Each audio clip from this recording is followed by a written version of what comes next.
A few years had passed after the Tournament of Power in which Universe 7 had won victory. Everything was peace and harmony because all the universes were balanced in power and there was no threat in any universe. Meanwhile, in Universe 7, Goku and Vegeta were training on the planet of Beerus. That's right, they'd achieved an extremely incredible power. Goku and Vegeta, what do you want to achieve by becoming more and more powerful? The only thing we want is to be the most powerful warriors in all universes, and that no being confront us. That's right, it's our only goal, since the Saiyan race had not known defeat. Mr. Goku and Vegeta, you have already surpassed the power of an angel. Your power is so much that you can even give the great priest an even battle. We know, Mr. Whis, but we will never know if we need a great power or if an extremely powerful enemy appears. What the fuck is going on in Universe 7? Why is everything shaking? At that moment, the entire universe shook in an incredible way, making even the deities shake. Not only them, even Goku and Vegeta, who were the most powerful in that universe. What's that tremor? At that moment, an incredible pressure fell on all of them. It was an amazing power. Goku and Vegeta passed their doctrines using a large part of their powers to be able to stay on their feet, giving Whis and Beerus some energy to that they would be able to stay safe. This incredible ki is from Frieza, and he's fighting against a very powerful being. What? How can it be from Frieza? That's an incredible monstrous power.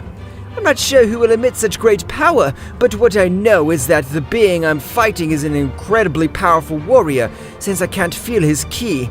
Just know how Frieza's ki decreases rapidly. It's better to go check who owns this great power. Goku would use teleportation, leaving with everyone present to the place of the battle. Flashback, the Emperor of Evil was touring the entire universe. That's right, since the Tournament of Power has ended, he had undergone rigorous training, and being a prodigy, the power he attained was incredible, being capable of even obtaining a new transformation called Black Frieza. In one of his trips through Universe 7, he found a peculiar planet. He would go down with his entire crew. However, at that moment, a ki sphere would make his ship blown to pieces. Who the hell do you think you are, you fucking vermin? I will kill you for not knowing how to respect the Emperor of Evil, the Great Frieza. At that moment, a strong blow would make him fly hundreds of thousands of kilometers. The power of that blow had been overwhelming. He had been able to even send the evil Emperor flying thousands of meters. What pathetic power you have! With that insignificant power, you call yourself the Emperor of Evil? The power of his blow was from another world. Even with my training, that blow hurt too much. Frieza would say to himself. Frieza, realizing that the being in front of him was not an ordinary warrior, would go to his golden state, which was already powerful enough to defeat an angel with little difficulty. Now you'll regret making my way. Don't make me laugh, damn cold demon. I have annihilated so many beings of your race. They're nothing more than simple scum. Frieza, at an incredible speed, would give him a strong blow to the face. What do you fucking think now? Do those Sirius have a power as amazing as mine? Sukcomi would take Frieza's arm, squeezing it with overwhelming force. Frieza would raise a large part of his power to try to get free of said subject. However, it was not enough. Sukcomi was about to rip off his arm. But at that moment, Frieza decided to release all his power. A great light invaded the entire universe. Black Frieza would have appeared on the battlefield, being able to hit him and make him release it. That blow was good, so you have a lot more power. I'll finally be able to use a little of my power. It's been millions of years since I've had a battle like this. You made me resort to using all my power. In this universe, there was no such powerful warriors. Who are you?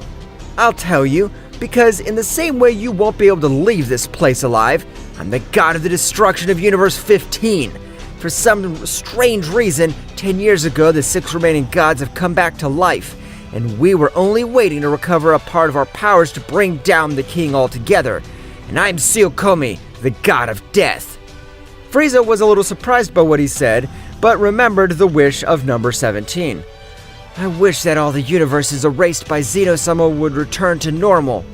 Damn, now everything makes sense. By the wish of that wretch, these gods have come back to life. But how do they have so much power?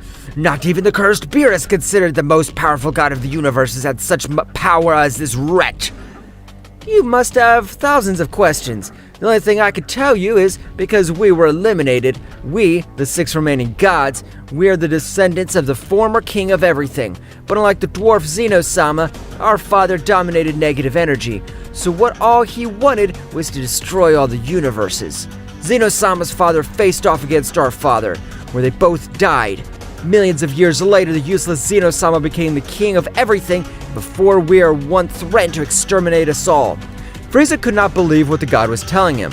I don't care if you're a god of destruction or the god of a king of everything. Right now, I'll kill you. Frieza would begin with a great attack.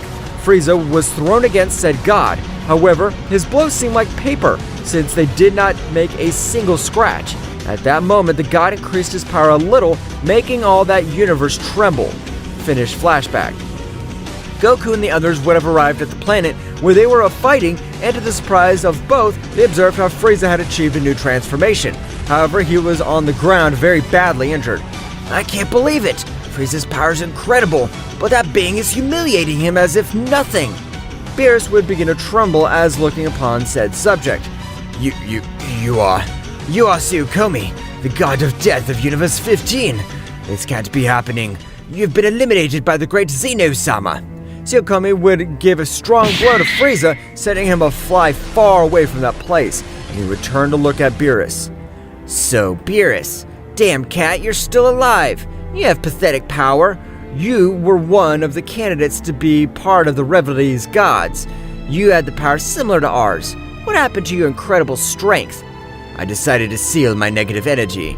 I don't plan to be an annihilator of universes like you. Sukcomi would take Beerus by the neck quickly. That's right, he was suffocating Beerus with incredible ease. At that very moment, Whis, Vegeta, and Goku launched their attack to help Beerus. However, their blows were in vain. I can see how you have 2 Saiyans at your side, but if I compare them with the power of Orochi, the evil Saiyan god, they're nothing compared to him. Goku, Vegeta, and Whis were sent flying with a few blows. Sukcomi, from a few simple blows, would leave them very badly injured. Mr. Whis, Frieza's power will be useful at all this time. Please, heal all his injuries.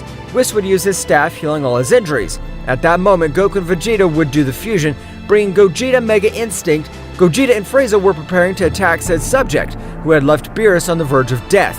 Gogeta and Frieza launched the attack, but they would do nothing against said subject, whose power was from another world, leaving both warriors on the brink of death. Sukcomi was going to annihilate everyone present. But at that moment, an incredible event occurred. Sukcomi would fill his hand with energy, with the intention of ending Gogeta's life. But at that very moment, Frieza would stand in front of him, being pierced. In all this time, I've realized that you simple monkeys will be my motivation to becoming more powerful. So escape. I'll take care of stopping it. Gogeta would be surprised by Frieza's act. Frieza would go 100% of his power in his transformation, with which he went wild to try and kill time. Frieza, I'll never forget this. I promise to bring you life with the Dragon Balls. You have earned my respect.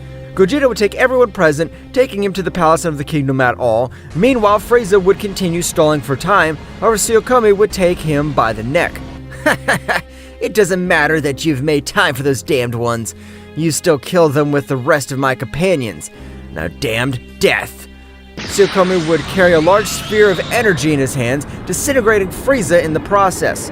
Meanwhile, in the Kingdom of Everything, everyone would arrive very injured, where Daishoken would come out to receive them. Being astonished to realize that most of the powerful beings had been defeated, Daishoken would go to heal them so they could tell him what happened. Now that you're cured, tell me, what happened to you? Especially you, Mr. Goku and Vegeta. Your power rivals mine, and with that fusion, you're able to defeat me. I cannot believe the power of that subject must have been so that you have ended up in such conditions. Father, the subject is the destroyer god of Universe 15, the powerful god of death, Sukcomi. Daishoken would panic hearing that name. What did you just say, Whis? That is impossible since the king completely eliminated them with all his power. Are you sure of what you're telling me? That's right, Father. Apparently, with the wish of 10 years ago in the Tournament of Power, not only the 12 universes came back to life, but also the 6 universes that had previously been eliminated by the king completely. If Sukcomi is as powerful as even defeating the mighty Mega Instinct Gogeta, I can't imagine where the 6 gods come together. It'd be a catastrophe. At that moment, Zeno-sama would come out of his palace.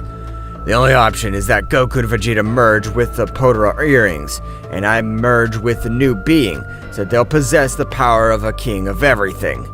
Everyone was surprised by the words of the great Zeno-sama, but these, knowing that it was the only option, would accept it. At that moment, the powerful Vegito had appeared in the Kingdom of Everything. Without prior warning, it would go to its Mega Instinct, being able to withstand all of Zeno-sama's power. A light would make all 18 universes shine, and an incredibly powerful power would arise, the curiosity of one of the rebel gods who was in this universe resting. So, after millions of years, a worthy opponent has appeared. Our battle will be legendary. I'll have to use my Demon Super Saiyan.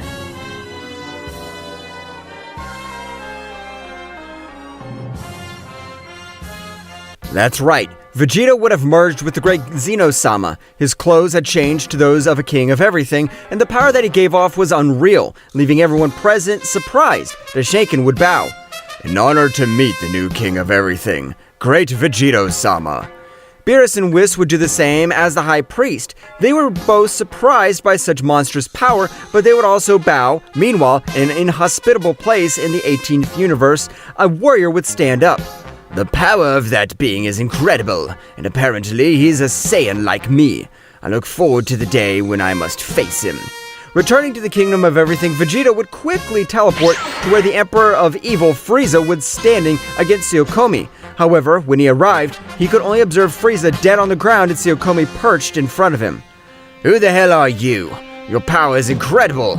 A being like you, like him, can be in this. Sukcomi would not finish his sentence since, with a powerful blow, Vegeta would make him spit out blood. However, Sukcomi opened the opportunity to also give him a powerful blow which would make him go back. I won't forgive you for killing Frieza. I'll exterminate you with my own hands. You have an incredible power. I cannot deny that. But do you think you can beat me? Sukcomi began to increase his power in an amazing way. Being able to shake the 18 universes, the power of this god was so much that even his other brothers were surprised.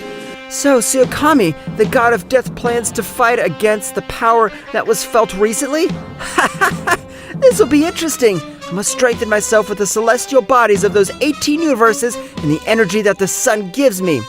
Sukcomi will die. You won't be able to defeat that being. His powers are equal, but the subject will be a Saiyan. Instead of decreasing his power, it will increase. I ought to immediately go to that place and bring Sukcomi with you. As ordered, sir. Ayato would leave the Universe 18 to Universe 7 at maximum speed. Returning to the battle, both were evenly matched. That's right, even merging and possessing the powers of a king of all, he wasn't sure he would win the formidable warrior. At that moment, Sukcomi would start laughing. I see that you have great power, but if you really compare you with my other brothers, you have no salvation. They never had salvation since we came back from the dead, since we want to revive our father. Vegeta would be a bit surprised to learn that the purpose of these subjects was to revive the being that was capable of killing Zeno-sama's father. Vegeta began to attack with much more power, however this was not enough, since Sukcomi followed him this step and they both gave each other very good blows. Meanwhile on planet Earth, everyone knew that nothing good was happening in the universes, since they felt that it was even difficult for them to breathe. The power that's fighting is from Vegito. Apparently my father and Mr. Vegeta have merged, and we can't leave them alone with Mr. Piccolo. Gohan would go into his beast mode, which he had trained in all these years. Gohan's spirit had returned. Piccolo would go into his new Orange Piccolo transformation, and both would leave the planet and put up a great barrier. At that moment, they began to fly at incredible speed, being able to reach the battlefield in a few moments. The battle was very even. Neither of them gave up, but at any moment, a being with an aura of fire, it would hit Vegito, sending him to fly a few meters. Ayato, what are you supposed to do in this place? I've come for you, Sukcomi. Tamura has asked me to come to you. Apparently, he doesn't think you'll be able to eliminate this guy. Don't say stupid things. I'm able to eliminate this trash with a few more hits, so don't interfere. Exact same moment, Piccolo and Gohan would arrive, who would stand next to Vegito. Piccolo, Gohan, what are you doing in this place? Dad, We also trained so we could feel those great powers, and when we felt his essence and that of Mr. Vegeta, we knew that you had to use the fusion. The two of us will take care of the other warrior. You take care of that guy. However, at that precise moment, Sukcomi increased all his power, but likewise, he would fall to the ground knocked out. Everyone would be a bit surprised, seeing that the new being that has arrived was able to knock him out with a single blow, surprising everyone present. I'm not interested in fighting with you now. I'm not interested in fighting with you right now. But become much more powerful, since the 3 Saiyans of our family will want to fight against you. Gohan was going to say something, but at that moment, Ayato would disappear from the place. Along with Sukcomi, they had to return to Universe 18. Now tell us, who the hell are those guys, and why do they have so much power? Vegeta began to tell them everything that had happened, leaving Piccolo and Gohan in shock. Because by the wish of 17, the other universes had returned. What they did not know was that even a universe much more powerful than the 18 universes together was still sealed. That's right. Universe 0, the beings of this universe were the evilest and powerful beings of all the universes, and they were erased by Zeno-sama's father. However, they were about to come back to life with the technique forbidden. Vegeta would return to the palace together with Gohan and Piccolo. That's right, the 3 warriors would comment on everything that had happened in the battle. This is bad. If the same Jamura wants you to become more powerful, it must be something is up to him. Who is Jamura? Jamura is the most powerful Saiyan known to date. He and his other 2 brothers have a transformation never seen before. The Super Demonic Saiyan. Demonic Super Saiyan? What the hell is that transformation? According to rumors from millions of years ago, it is a transformation that in exchange for great power devours your very soul. But if you're able to master it, you'll only lose your humanity, but you will keep your life. That's not a benefit, it's fucking crazy! Daishenkin, arrange for an urgent meeting with all the gods of destruction. As commanded by King of Everything. Daishenkin would quickly leave for each of the universes of the destroying gods, reporting that the King of Everything requested an emergency meeting. All the gods went to the King's Palace of Everything, being surprised to see a new subject. Whom is he supposed to be, and why does he wear the garments of a king of everything? These are the most powerful mortals of the 12 universes. Goku and Vegeta merged, and Zeno-sama himself merged with them due to the approaching threat. This is incredible! So they are Goku and the other Saiyan became the new kings of everything. Everyone bowed. After a few moments, Daishenkin went on to explain everything that has happened in the 18 universes. The 12 gods were surprised. So, I ask you to lend me your power. I need 2 more warriors with great powers. I want the gods and angels to merge, so Whis and Beerus will do it. Beerus and Whis began to do the fusion steps, bringing Whis to life. Everyone was surprised. Vegeta would have told them a technique so that all the gods and angels form a single being, and that in 100 years, they will return to normality. They all accept. They all began to merge from one moment to the next. The destructive energy was incredible. Lightning and thunder fell throughout the king's castle completely. A new subject appeared with an intimidating appearance. His name was Archon. It was the fusion of the 11 gods together with their 11 angels. Whis would continue apart. Being the most powerful god, his capacity was much greater. Now, train and master all that power, since the final battle is about to draw near. But at that very moment, a being would enter the realm of everything. His speed was so much that no one was able to notice, not even Vegeta. Said being would put himself in the middle of all the deities. Wow, so they're preparing to face us. I hope they can do it. By the way, it's nice to see you again, Daishenkin. Apparently, you haven't changed anything. You're still just as pathetic as last time. Daishenkin, remembering that Jamura murdered his wife, Mikoshin-sama mercilessly launched into the attack. However, this one-fingered being stopped Daishokin's attack. Jamura would stare at Daishenkin, and with his eyes alone, he would have given him an infinity of blows, leaving him very badly injured and out of action. Vegeta, with his maximum power, would face Jamura. What do you want in this place? All 18 universes can live peacefully. It's not personal, but all of us want to revive our father. I won't allow that. If a being with so much negative energy comes back to life, it'll be the end of the 18 universes. No, it will be the end of everything that exists. Isn't that funny? Jamura would disappear, returning to his universe. Everyone would be left with psychological damage, knowing that not even with his incredible power, they were able to face that subject. Meanwhile, in Universe 18, a tremor would make everything rumble in its path. Now, what the hell are you getting, Orochi? Brother, I want to fight. I can't suppress my legendary power anymore. If I don't fight, I feel like I'm going to explode. Okay, Orochi, give me 24 hours and I promise to find you a worthy opponent. It's all right. Jamura would send a message to all the kingdoms. In apparently 24 hours, my brother Orochi wants to fight with an extremely powerful being. If there's no one to fight him, Orochi will destroy the 18 universes, including all the inhabitants. In the Kingdom of Everything, everyone was upset, knowing that they could do nothing against them. However, at any moment, a very powerful goddess would appear in front of them, calling Amataru the goddess of the sun. I know that what my brothers do is not correct. The truth is that they were corrupted by my father's negative ki, and the only thing that they do is his will. And until he comes back to life, they will not be calm. Why are you telling us all this? Aren't you our enemy too? Or is this a trap? Of course not, Saiyan. I have never liked killing. I have always done it by the will of my parents, but I'm tired. And if they return to the 18 universes, they will be involved in total annihilation. Personally, the third general, I will train them. Daishoken would be surprised to learn that in front of him was Amataru, the goddess of the sun, whose legends say that her aura is so fiery as to kill a king completely in a matter of seconds. Amataru would create a room in which time passed in a much slower way, and she had abilities to increase her power in a surprising way. You, come with me. You will be the first one I train, since your hidden potential is much greater than that of all those present. Only you will be able to face Orochi, one of the demonic Saiyan gods. Amataru and Gohan would enter said room to strengthen her powers.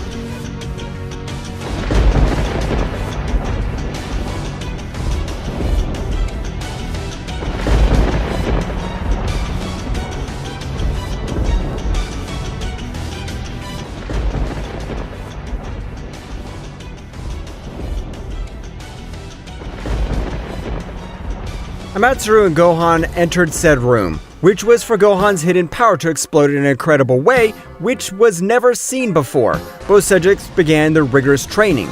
Meanwhile, in the Palace of Everything, Vegeta, thinking about everything that happened from the knowledge of Zeno-sama, Vegeta would know of the existence of other kings of everything, of other multiverses, and of a creator god, who was the first existence, the first divine being of the entire vast universe. If Zenshan's knowledge is correct, this is Multiverse 6, and it is the least developed of all. The only beings with great power are the rebellious gods, which are the offspring of the god of death. Daishoken would enter the palace, giving Vegeta important news. Vegeta-sama, one of the rogue gods is here, and wishes to speak with you. Who's here? Wouldn't Orochi come in 24 hours? It's only been 12 hours. As Vegeta would come out of the palace, he was able to observe Orochi, who was observing him with a murderous look. Orochi had not been able to take much more and decided to launch the attack against the new king altogether. I want to fight. I hope you're powerful enough, or I'll kill you. Orochi would go to the legendary Super Saiyan, with which, with a furtive blow, he would make Vegeta crash into the palace, destroying a part of it. Vegeta would go Ultra Instinct, with which his power had increased too much when merging with Zeno-sama. However, for Orochi, this power was not enough. That's right, the power of Orochi could be said to be compared to the king of all of the Multiverse 2, since his power was enormous. Damn, this guy is going to kill me. I can't do anything against him. You turned out to be an insect, which didn't even serve me as a warm-up. But at the moment, when Orochi was about to deliver the final blow, Vegeta managed to stop that powerful blow with one hand, and something incredible would happen. Vegeta would go to Phase 3 Mega Instinct, with which he would send a strong blow to Orochi to fly, and a powerful air wave would send him into space to a remote place far from the 12 universes. So you had that much hidden power. Were you underestimating me? Of course not. Just now I managed to achieve this transformation. You left me no alternative. So at this moment, I'll put an end to all this. Let's see if you can do it. Orochi would begin to increase his power, and an incredible negative aura would come out of his body. Orochi was transforming into a powerful demonic Super Saiyan. His appearance didn't seem to have changed at all, but from one moment to the next, his eyes would turn red and their hair black. At first glance, they seemed to have returned to their base state, but the power that they gave off was amazing.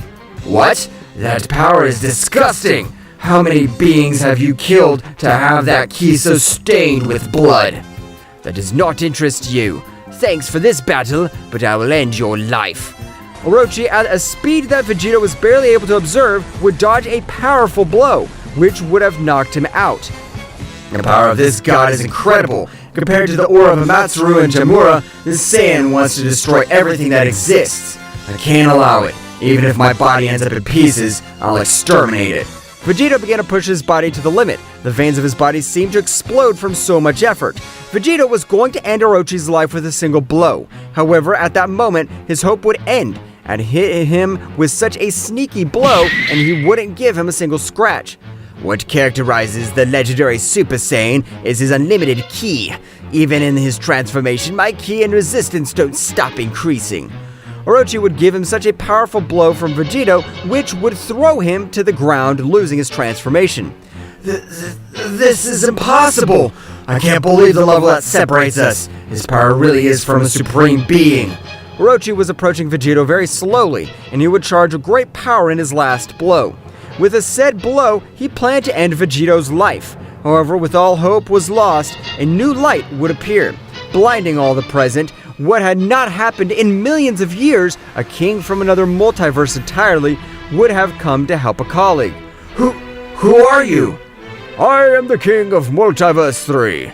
My name is Rei Itadori, killer of kings.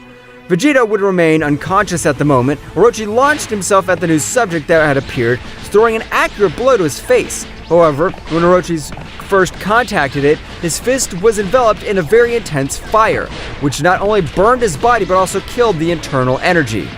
Who the hell are you? Millions of years ago, there were no beings with this great level of power. This is a very bad joke.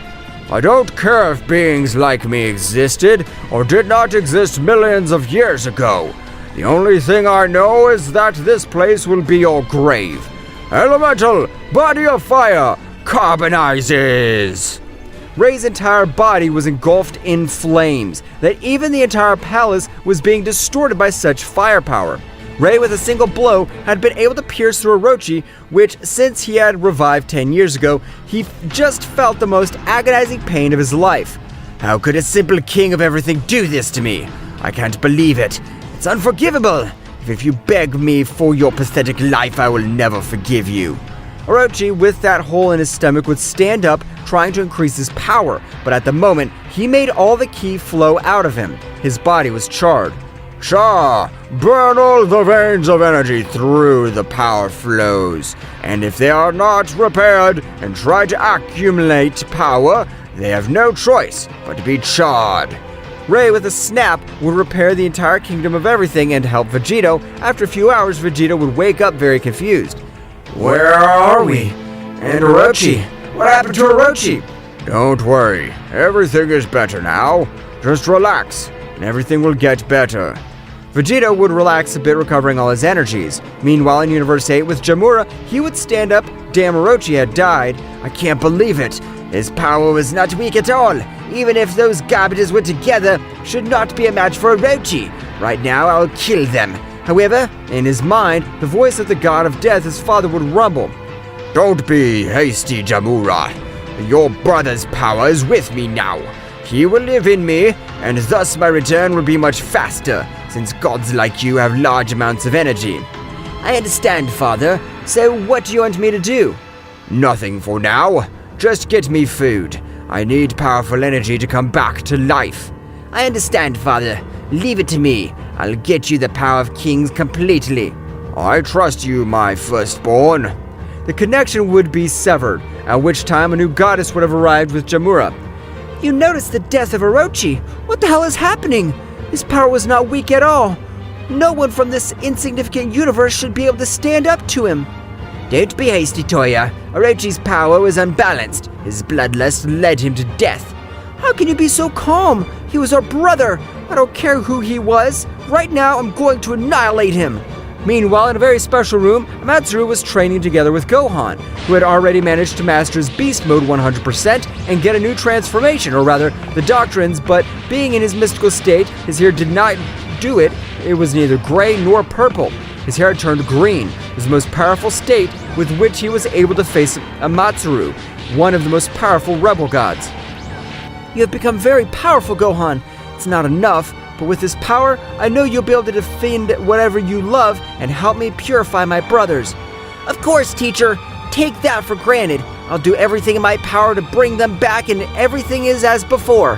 Gohan and Amataru would come out from the room of time, realizing the presence of a new subject in the kingdom of everything. Ray, watching Amataru, would be shocked. You? How can this be true, Amataru? Ray, is it you? I thought you were dead with the annihilation of Zeno-sama's father and my father. No, Amataru. I was able to survive, but they took me to Multiverse 3 because my power is not compatible with this multiverse. Sometime later, I became the king of everything of said multiverse. Do they know each other? Of course, yes. He and I used to date millions of years ago. He dominates all fire energy and solar energy, and my power grows with infinity stars, especially with the sun. When we were fought together, no one was able to stop us. One day, Ishuru, Amataru's father, realized our relationship, and with his negative energy, he unleashed it throughout the universe, not allowing Amataru to absorb solar energy. He left me on the verge of death, but my savior stood in front of me. Little Zen's father saved me. Vegeta would be very surprised by what was said by both gods. Amataru, I didn't know this angers you, but at this moment, we ended the life of Orochi because he was out of control. I know what is best for my brothers. When they are fully purified, I want to revive them with the Super Dragon Balls and without the desire to kill. It was a pleasure to see you again, Amataru, but I must return to my multiverse since I must also protect it. But do not forget, if one day you are in danger, think of me. And it does not matter if I'm in hell itself, I'll come to save you. Ray would go to his multiverse. At that moment, Vegeta would realize the enormous power that Gohan had achieved, being surprised. How did you get so much power, Gohan? Your power surpasses mine easily. I can't believe it. The training I had with Amataru was the hardest training I've ever had. It's my turn to train. Now, I'm also not going to become very powerful. Vegeta would enter the dimension of time to train on his own. But what they did not know was that Zeno-sama merged with Goku. His evil part had been released millions of years ago so that Zeno-sama became the king of everything. He had to maintain a pure heart, and for that, he had to eliminate the little bit of evil that was in it and seal it to the external seal of darkness, since if a part died at that time, both did. But after millions of years, both parties are completely separated. His counterpart was preparing to exterminate everything created by his father, and with his power, he was sure to defeat the rebellious gods, since with his mental power, he would do that. His guards merged with this. A certain day, an incredible power made the entire palace rumble completely. That's right, Zeno-sama had merged with his guardians, going into his combat form, with which few warriors were capable of doing him front. I hope you're prepared, since the beginning of the end is about to begin. I'll start with the cursed one who has a part of my power. That's right, I'll start with you, Vegito.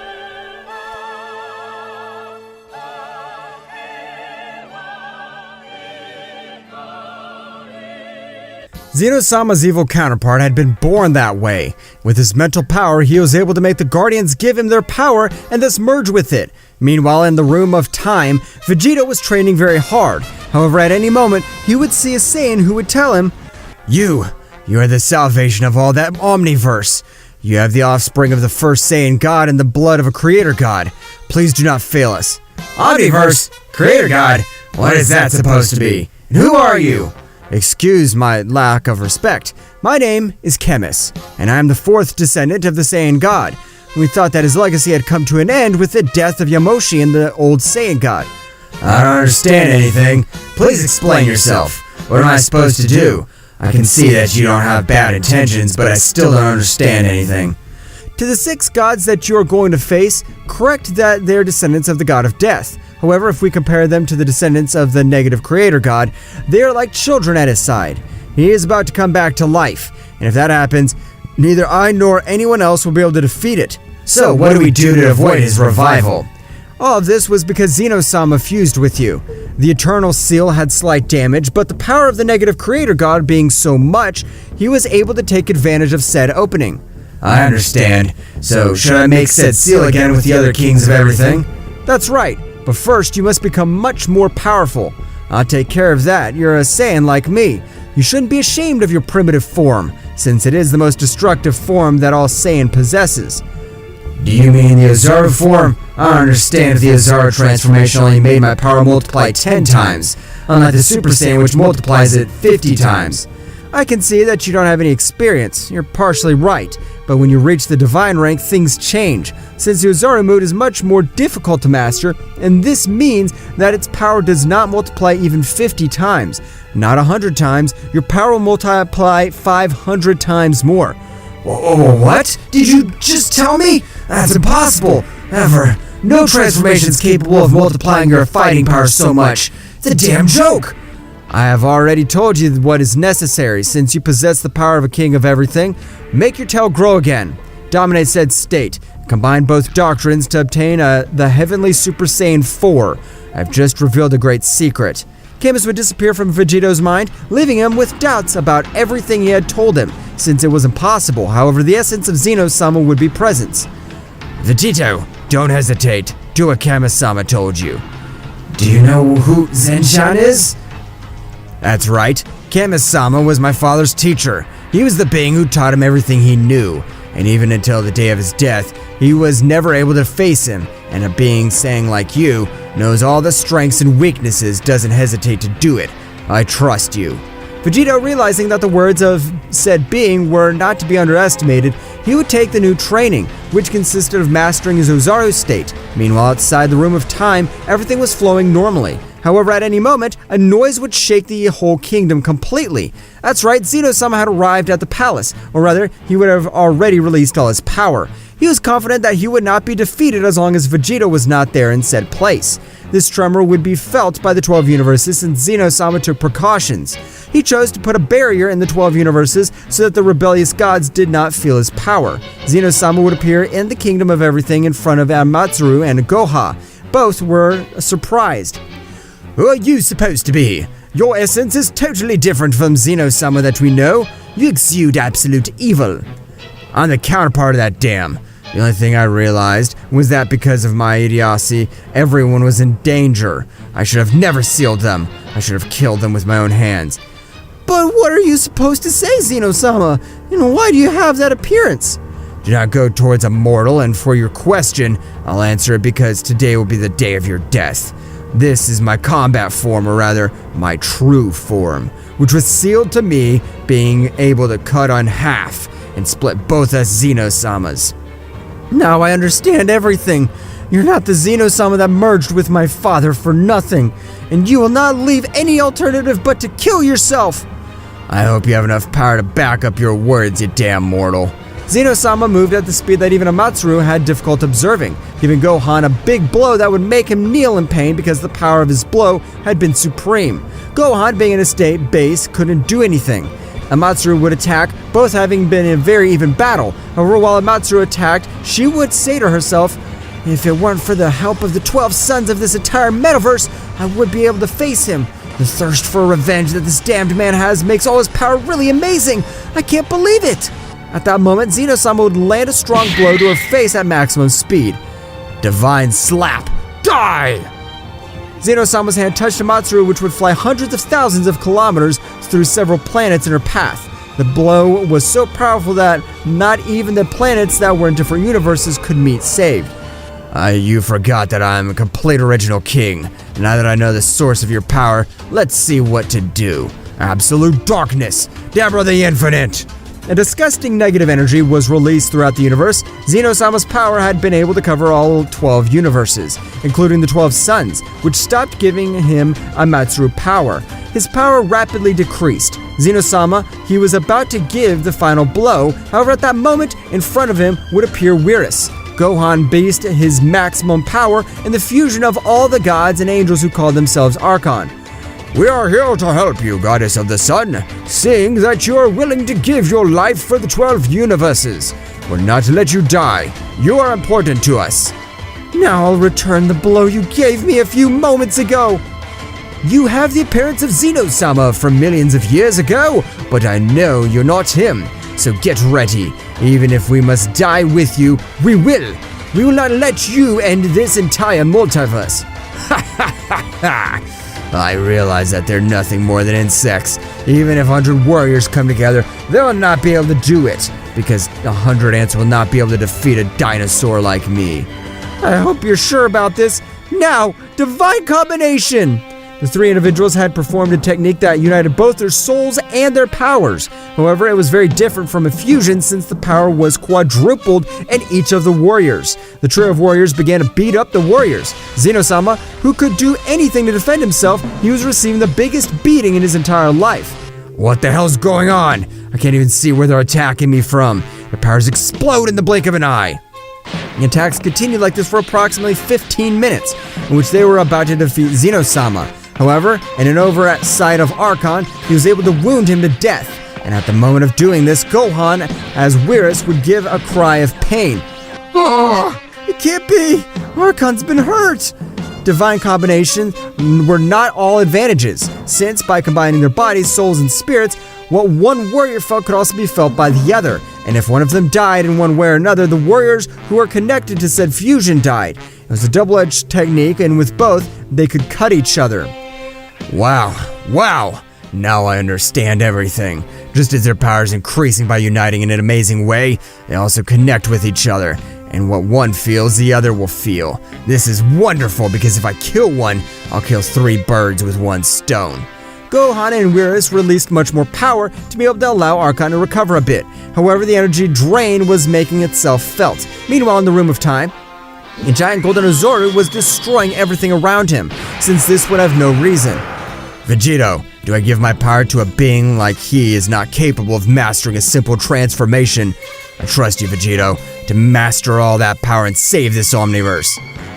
Omniverso, Zeno-sama. That's right, you're doing well. You can. Don't let the power control you. I trust you, Vegito. At that moment, an amazing light would illuminate all around him. A powerful and new warrior would have appeared. His appearance was imposing. From the top up, he had heavenly white fur, while his hair had purple in great parts due to the doctrines of Goku and Vegeta. I finally achieved it, but I can't believe the ki that runs through my veins. It's extremely unreal. Chemist was right. I could feel that my powers multiplied dozens of times. I don't know how exactly many, but even if it exceeds the Enhancer Saiyan. Now train said transformation since the energy drain should be abysmal. Vegeta began to train said transformation. However, when he wanted to return to his base state, he could not. Why can't I go back to my normal form? You cannot return to your base state, because your power has now reached a new level. Now you'll always be in your most powerful state, and in this way, you'll be able to master this power correctly. I understand, so I'll train for a few more hours and save the entire multiverse which Zeno-sama sacrificed himself. Meanwhile, in the entire palace, the warriors were very badly injured. The divine combination had left the 3 warriors on the verge of death, while Zeno-sama, possessing literally unlimited energy, was not so affected. I thought they would be better opponents, but they were nothing more than simple insects. I had very high expectations of you, but it's time for your death. On the other hand, in Universe 18, there was Jamura, who was very thoughtful since he had not had reports of Amataru. I don't think that cursed Amataru has betrayed us. She never liked our way of being, but we are his brothers, and if she did, we would be 2 fewer, and we are 3 left, so we must take things seriously. Meanwhile, in the time room, Vegito had already mastered his power 100% without having any energy waste. Vegito would leave said place feeling an extremely powerful ki far away from them. Realizing everything, these would also be in space since Zeno-sama had completely destroyed the kingdom. Vegito would arrive seconds before Zeno-sama gave him the final blow. Vegito with a strong kick would send him flying. You did very well, Gohan. Don't worry. Now I'll take care of this.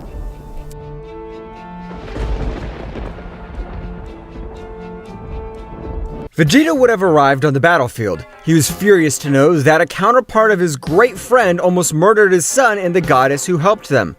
From your appearance, I can tell that you're Zeno-sama, but due to your disgusting ki, you're his negative part.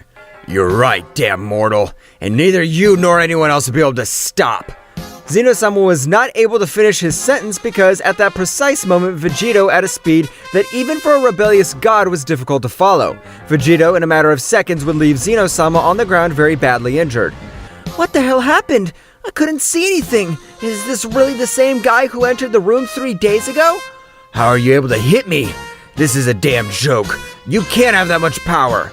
Right now, I'll show you the power that no matter how hard your effort and training, you'll never be able to achieve. Zeno-sama began to increase his power of him in such an amazing and bestial way that even everyone present was a little scared of such due power. That look, without any expression, is what I hate so much. You think you're better than any of us here, but this place will be your death, and I'll keep your power. Zeno-sama would throw himself at an incredible speed. However, for Vegito, it was not that surprising. Vegito was able to see each of his movements, and being inches away from hitting him, a strong pressure would fall on him. Absolute pressure from King Saiyan! Stop moving!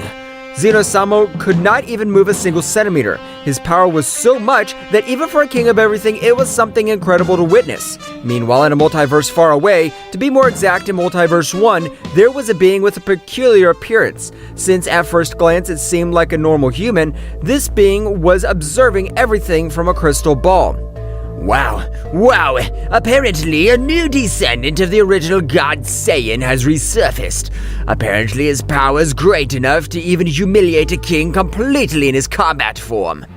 Returning to the battlefield, Vegeta was massacring Zeno-sama, who did not give in. However, with each exchange of blows, you could see how this battle spear was decreasing more and more. What the hell are you? Even though my counterpart gave you all his power, I possessed so much more power. This can't be happening. You're correct. If I only face you with the power that Zeno-sama left in my body, you'd be able to defeat me. But I'm a Saiyan. I'm a warrior race. And every day we become more powerful. So I hope you're ready to die. Since at this moment, Vegeta would move away and begin to charge a very powerful attack, with which he intended to reduce him to atoms. I won't let you exterminate me so easily. Receive this miserable Mega Universal Atom Wrecker! Let's see what you can do with this. That's not enough for my Super King Big Bang Kame!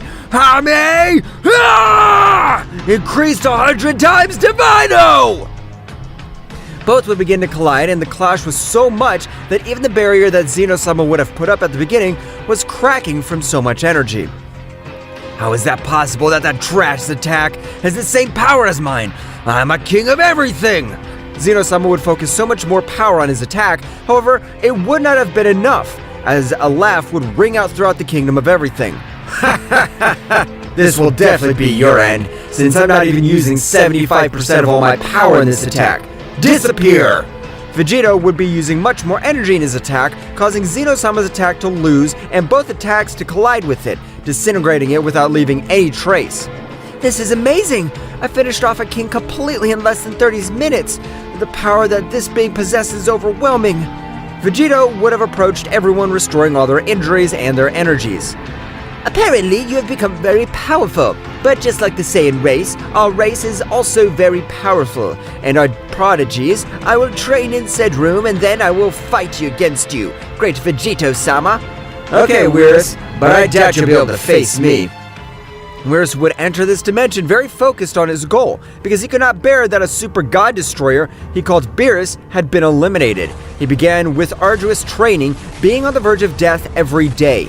Meanwhile, in the Multiverse 1, Kamicha was very interested in that warrior. He knew that with the help of said subject, he could end all the ambitions of the others completely negative kings. Leviathan, come immediately. At that moment, a very beautiful girl would appear in front of the realm of the whole Multiverse 1. Tell me, Lord, is something that you want? I want you to bring the Saiyan from the multiverse of Zeno-sama. I don't care what method you use, but I want to have him here in front of me, today! Of course, my lord, as you order. Leviathan began to travel between dimensions. She even caused some destroyed and others to be distorted due to the speed at which said woman was moving. Her power was so much that a multiverse less than Multiverse 3 could not bear her presence. They would not spend more than 30 minutes in which an incredible tremor would make the multiverse of Zeno-sama shake. I can't believe it! Who is the being that gives so much power? This being must be an existence that is on the top of everything known and existing. In Universe 16, the super god of destruction, Zezor, also felt an incredibly terrifying power. Whom does all this power belong to? His power is so much that even in my demonic Super Saiyan transformation, I don't think he is able to face him. In the 18 universes, they were similar comments because the power of Leviathan was incredibly overwhelming. However, the power of Vegeta was not far behind, only that he was repressing 95% of all his power so as not to attract the attention of beings much more powerful. Leviathan would arrive at the King's Castle of Everything, entering through the main gate. Whom are you supposed to be? This is a divine place. Ordinary beings cannot enter. However, Leviathan at that moment would look at him again with a look so cold and penetrating that he would be frozen. Daishinkan's body had been wrapped in very powerful ice, that no being in his same dimension of power was able to get out. That's what you get for being so impertinent. You're not talking to any being. You're talking to the right hand of the first king of all, Kamicha-sama. At that moment, Amataru would appear in front of her, being surprised not because she knew her, but because the pressure she exerted even made her instincts tell her to escape from that place. So, you're Amataru, called the goddess of the sun. Let's see how great your power is. However, Vegeta would arrive at an incredible speed, putting himself in front of his goddess. I can feel how your power is even greater than the king of everything in my world. Who are you? And what are you looking for in my multiverse? Leviathan would stare at him. So, you are the mortal who merged with the king of everything. Your power's not bad at all. You could easily take the position of the king of the whole of the Multiverse 3. I'm not interested. I just want to protect my entire multiverse. So tell me what you want. My king of everything, Kamicha-sama, requests your presence. At this moment, I'm indisposed. Inform your king completely that if he wants to see me, he'll have to wait a while longer. Furious Leviathan would attack. However, the voice of his king would resonate in his mind. Stop, Leviathan. The power of that guy is not something you can face very easily. I can tell you for sure that if you want to win or not, come back, and in a few days I'll personally go visit that king. Leviathan, with his pride shattered, since even his king of everything had told him to abandon the mission, she would rise and very furiously return. But at that very moment, a new gigantic power would also be felt in the kingdom of everything. Whis would have finished his training. I can't believe the hidden power of the gods of this generation possesses. Their power is so much that now they easily surpass us. I'm ready to face you. I know it will be a very close battle, but I am not going to give up. Come and show me that you're worthy of being a king of everything. Vegeta launched at a speed that no one was able to observe. However, at that precise moment, Whis would move at a speed much higher than Vegeta's, being able to give him a strong blow that was not able to observe at all. Apparently, Mr. Beerus and Whis have increased their fighting power too much, and when they were fused, their power explodes in an incredible way. Vegeta would begin to increase his power in an absurdly incredible way. Now, not only in 18 universes felt such bestial power, but also the multiverses that were next to him. The power was so much that everyone knew that a new super king had been born at all. Meanwhile, in Universe 18, the last 4 rebellious gods were gathered, and when they felt such power, they knew that they had no chance against that power. The only thing we can do now, my brothers, is to merge with each other. This will be the last time we will see each other, but it will be for our father, the ancient god of death. The rebellious gods would agree. They began with a fusion, just like the angels and gods. These had not only merged their powers, but had also united their souls, forming a new being. The appearance of this subject was that of Zezor, since he was the most powerful god of the rebellious gods, and he would remain in full control of the body. I swear that I'll not disappoint you, my brothers. I'll do your will. I will murder that damn Saiyan, and I'll bring our father to life again. Zezor, with his new power, went to a very special room, which was a room created to be demonic. But since this being had demonic blood, he could access it without any difficulty. That's right, Zizor began with arduous training. Returning to the field of battle, the couple between two superfusions was very even. Mr. Beerus should never have been a normal god of destruction. His power goes much further than that. I'm sure Mr. Beerus' family are very powerful beings. Get this-o! Destruction Sphere! Vegeta would charge a powerful final glow, with which he would be able to disintegrate the god's attack, and the attack would cause the planets to different universes to be involved in annihilation. So both decided to end the battle. I'm very surprised. Your power has grown in an amazing way, and you'll be a great ally in this coming war. You are also king of everything. I never thought that a fusion with those Saiyans would make you so powerful. They would continue talking, but moments later in all 6 multiverses, a voice would rumble. No matter what they do, or how much they train, the destiny is death.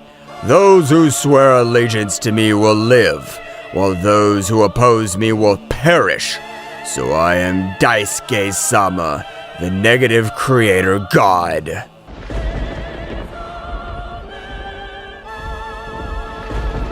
A great voice would rumble through all the universes, calling himself the negative creator god. However, it was not all true, and this would be noticed by Vegeta, who had the key of a king of everything and was able to feel the essence of that god.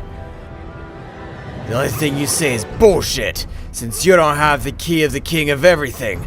You're a being with great power, but nothing else. At that moment, all the universes were involved in great collisions. That's right, that guy with all his power was able to destroy all the universes without any difficulty. At that moment, a portal would appear in front of them, and at that moment, a big fist would be directed towards Vegeta, who without any problem was able to stop it, leaving everyone surprised, even the goddess Amataru, who was not able to observe the blow. How were you able to stop my punch? This is impossible! I can't believe it! We have a much bigger problem to lose with you, so die, as I feel great negative energy coursing through my body. Daisuke, at that moment at an incredible speed, would begin to flee throughout the universes. Being in vain, that's right, Vegeta at that great instant with power would reduce him to simple atoms, leaving no trace of it. Instead, Amataru would approach him. Vegeta, you haven't thought about ending the fusion? It would be much more favorable if you increase your level individually. Of course we've tried, but it's been impossible. Since Zeno-sama gave divine essence to the earrings, it's now impossible for us to separate. That is not a problem. Amataru, with the power of his eyes at that moment, was able to seal all the divine essence of the earrings, allowing both warriors to return to normal. Phew! After so many years, I'm back to my old self again. Don't even think that I'll merge with you again, you damn insect. I'd rather die than do it. Meanwhile, in the dimension where Zicor was, he was doing a training which even seemed to end his own life. That's right, the training what he was doing was beyond his limits. I'll not give up. I'll be able to bring my father back to life and we'll end together with these scum. Zicor would continue with his rigorous training, while all the other warriors were also thinking about what to do. This is no time to waste. We have to end Zicor's life, even if it's the last thing we do. But how can we do it? His power surpasses us by hundreds of times. For us Saiyans, there's never been a limit, so we'll do it again. Do what? We'll break our limits again, and I need all of you to train with us in order to raise your power as well. Instantly, everyone would enter the room, which Amataru had created. And from one moment to the next, everyone would begin their furtive and definitive training to be able to stop the resurrection of the God of Death. Meanwhile, in the dimension of the God of Death, an incredible power was flowing through the room, which Amataru had created. An incredible power was flowing through every vein of his body. That is, at the moment of Vegeta and the life of Daisuke, all his vital energy would begin to enter the great body of the god, which would receive such incredible power, his body had increased in power in an amazing way, but would still be impossible for him to destroy the seal. Damn it! Even though my power increased in an incredible way, I'm not able to get out of this miserable place. But it'll not be able to withstand a combined attack between my son and me. Returning to Zicor, he had also taken his body to the limit. That's right, Zicor had not been left behind, obtaining so much power that even with the simple pressure of his power, he was capable of ending the life of a guardian angel. It's time for my father to return to the earthly world. Zykor at that moment would invoke his demonic door, which he would be able to leave that dimension. At the same time, he would increase his power to the maximum, being so much his power that in the same way his father had felt the essence of his son.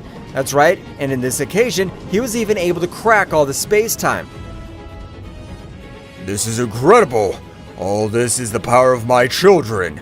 They're worthy of being children of the god of death. Gogeta in the same way would begin to increase its power. When both energies collided, an incredible power overflowed all over the place. That's right, at that moment the whole dimension would begin to be destroyed. And Zykor at an incredible speed would enter his father's dimension, and in the same way at that moment of helping him to leave, both would fall to a planet very badly wounded by the excess of energy they had used. Quickly 2 months had passed in which the warriors were able to wake up, but their powers was not even a 10th part. Ouch! That was very risky. The pressure of that place was amazing. But the good thing is that you're now back, Father. Thank you, my son, for being able to get me out of that place. But nothing is over yet, since we have to finish with the warriors that Zeno-sama chose to defeat us. There'll be no match for the powers we have now, but I haven't felt their ki in months.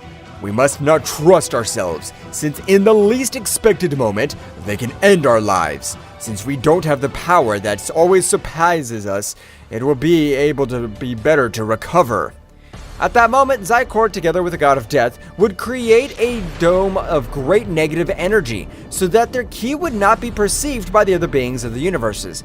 Meanwhile, in the room, Goku and Vegeta were the ones who had increased their powers, even being able to dominate an incredible load. And despite becoming a little muscular, they had an excellent speed. However, Goku had only remained in the perfect Ultra Instinct, for at that time of increasing his power, his body resists a great load. The power we've obtained is incredible, but I don't feel enough confidence enough to finish with those guys. His powers have increased greatly, but it's not enough to defeat Zykor, since he possesses all the powers of the other gods. No matter what happens, we must be able to end the life of that guy before he's able to bring that guy to life. Of course, but it's time to go all out and defeat him quickly and end this. I want to see my family again. Of course I do, Mr. Vegeta, but it's the right thing to do. We won't train for a while longer? Daishinkin-sama's right, Vegeta. It'll be better to train for the equivalent of 1 more year to be able to defeat them without any difficulty. Meanwhile, as both warriors, both were recovering in an excellent way, since all the power which was affected by the pressure of that dimension was flowing again by every vein of energy. That is, this time both gods were ready to finish with every being of all the universes. In that instant, a gigantic power and an aura of massacre was spreading all over the place.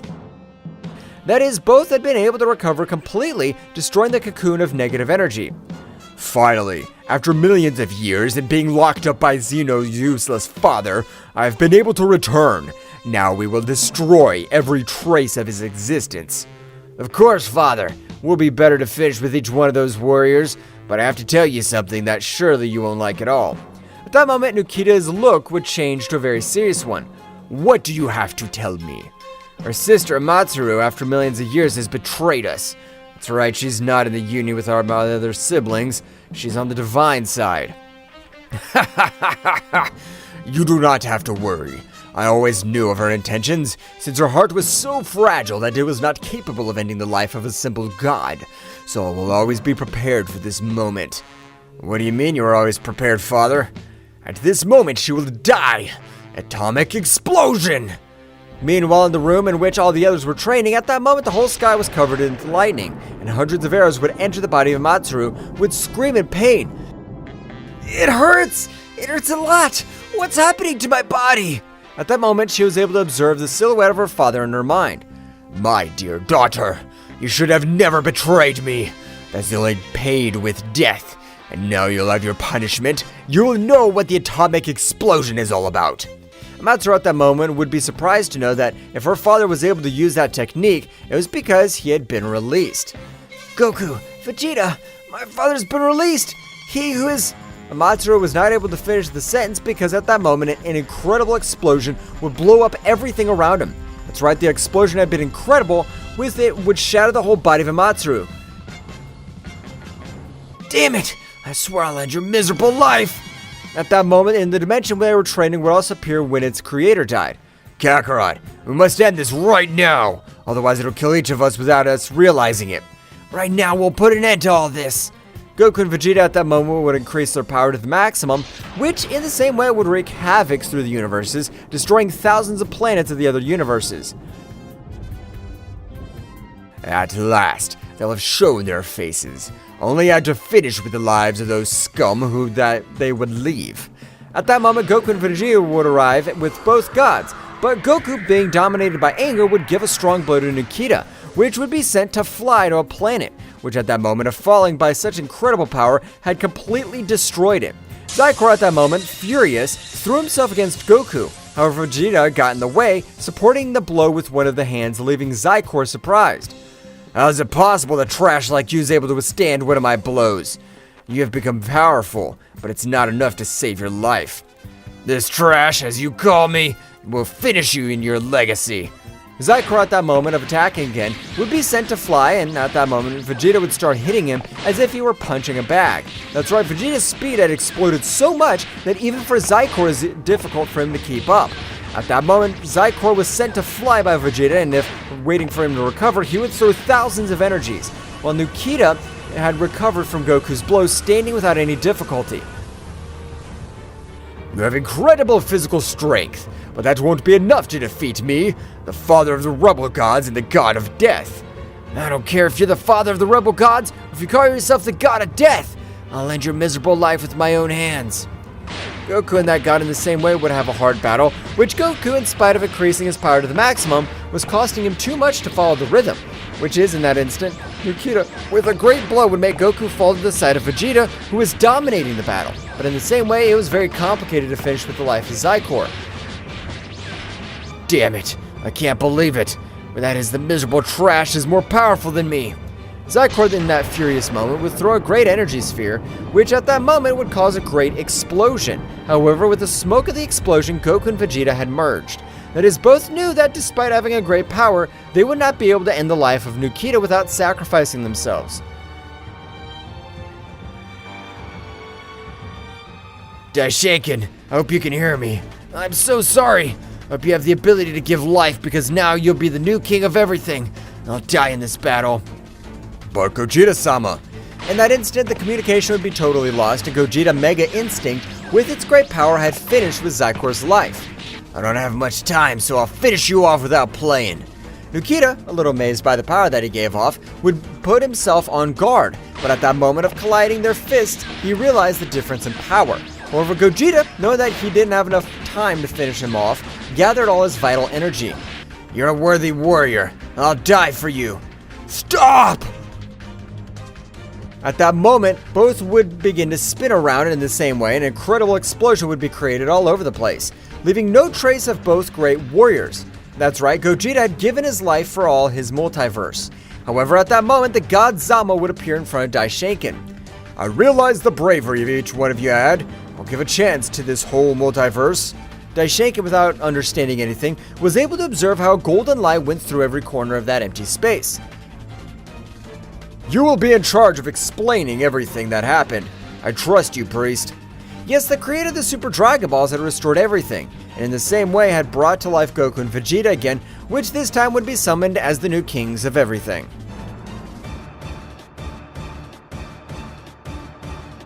"70 million years ago, there was an unimaginable void without any life, when suddenly emerged a being which didn't know it was himself where he was.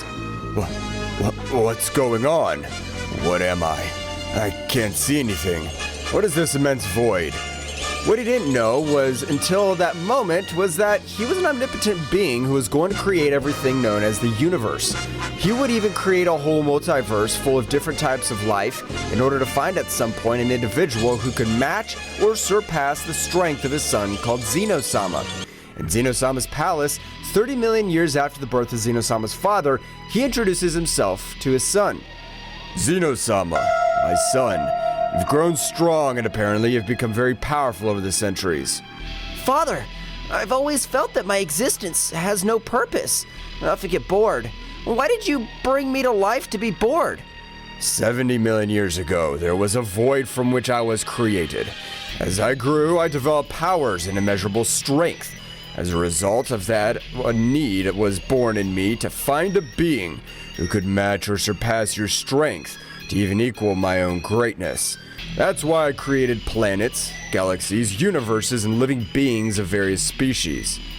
All this was created just so that I could exist? Yes, my son. Every star, every life form, everything has a purpose. To prepare you to be the supreme god of all that I've created. You're the main reason for all my creation. It's a heavy burden, Father. Why me? Because in you, I see the true potential to rule in this vast cosmos. You are the hope to maintain harmony among the creations that have sprung from my being. You are the missing piece in this cosmic chest. Father, all this that you tell me is an enormous responsibility. I don't know if I'm ready to be able to do it. What if I fail? There is no failure, son. Your very existence is success. Every moment in your life has molded you into the supreme being that you are. I trust you will fulfill your destiny. What about you, Father?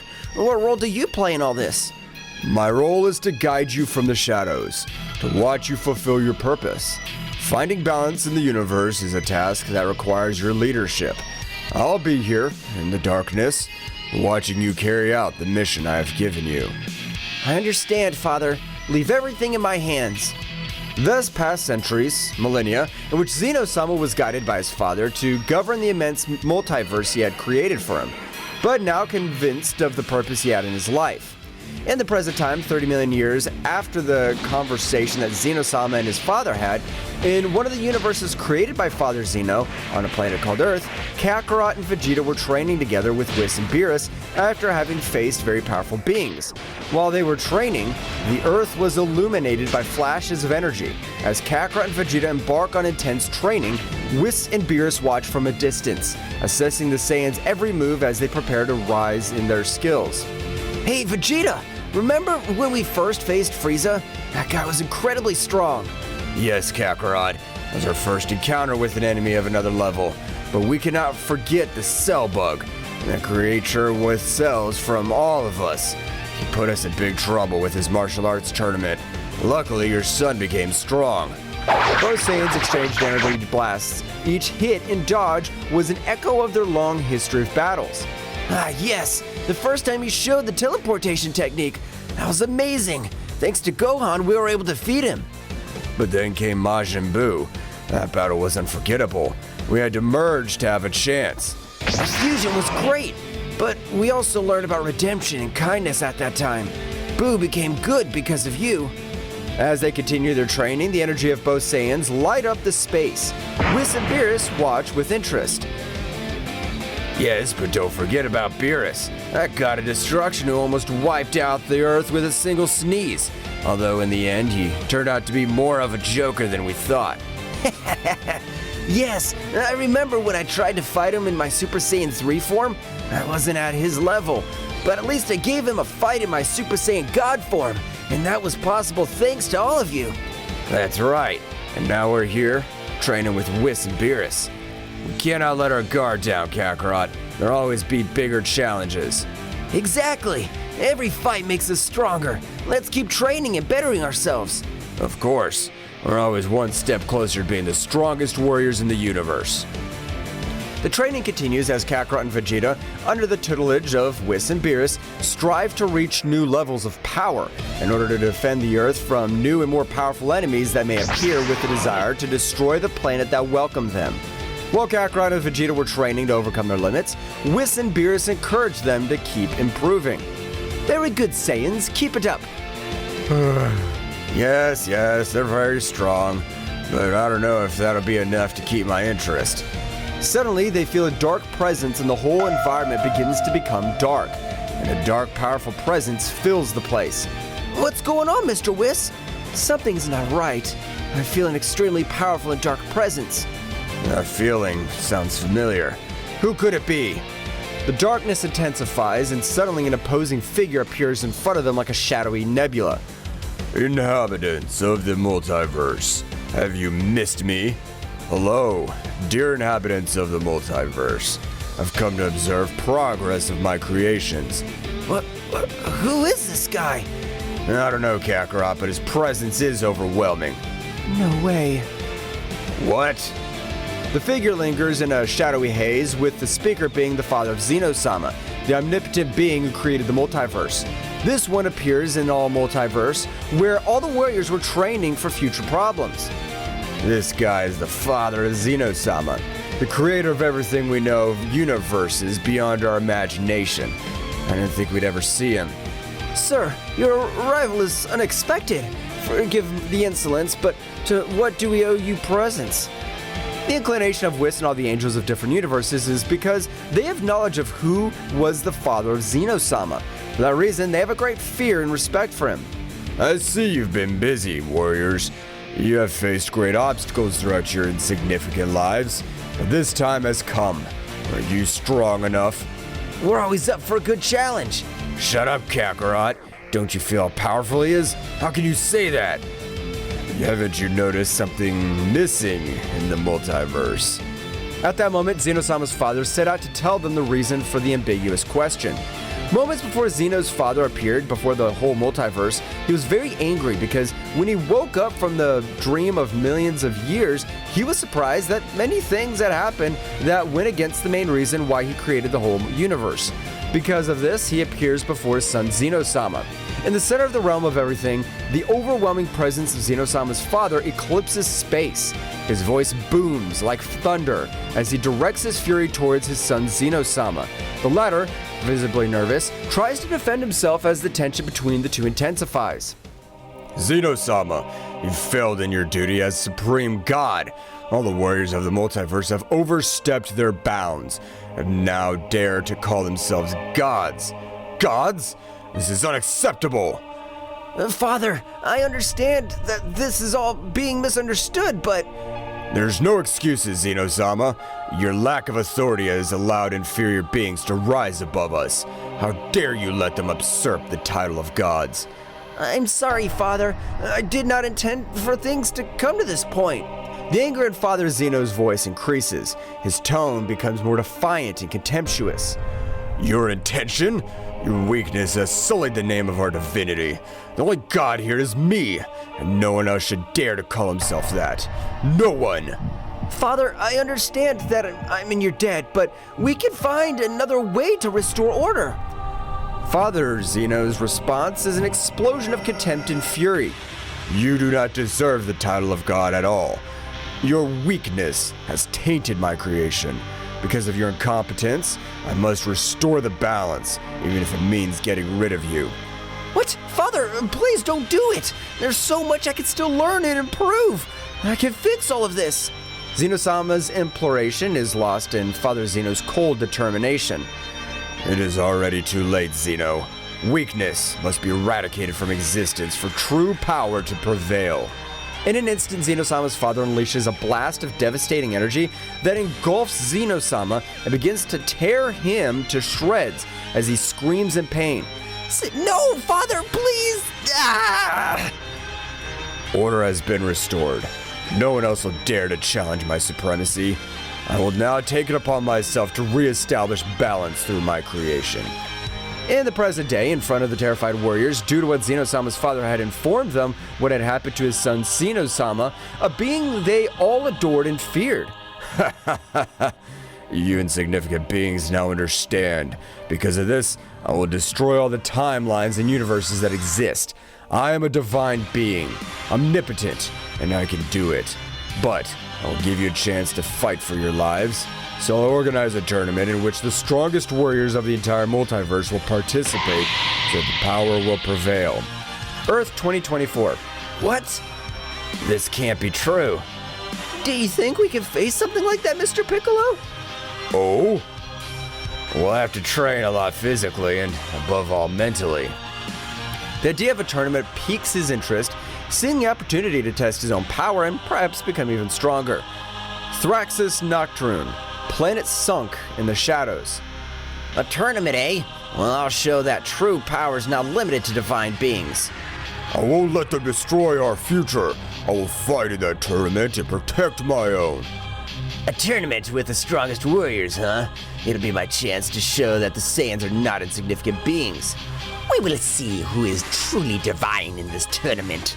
My empire will prevail. A competition between the strongest. Interesting. I was showed that the Metacoolers are superior in all universes. Nigerian, a world with perpetually cloudy skies where storms of dark energy lash the surface. Father, this tournament will be the perfect occasion to show you that my power surpasses yours. Perfect. I'll show my true power and wreak havoc in every corner of the multiverse. Destruction in a tournament. What a magnificent combination. I will be the ultimate warrior and subdue all under my rule. Let's fight. This tournament will be my stage to demonstrate the power I've obtained. Dracoria, homeworld of the humanoid dragon warriors and the descendants. The threat of destruction is overwhelming. My fire may not be enough to face its dark omnipotence.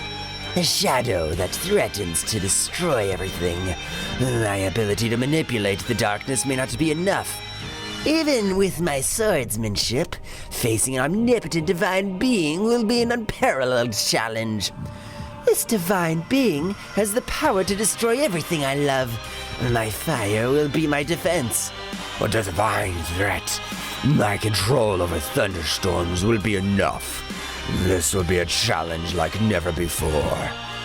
After seeing the various emotions and thoughts of the main participants of the tournament, Zeno-sama's father begins to explain the rules of this supposed tournament.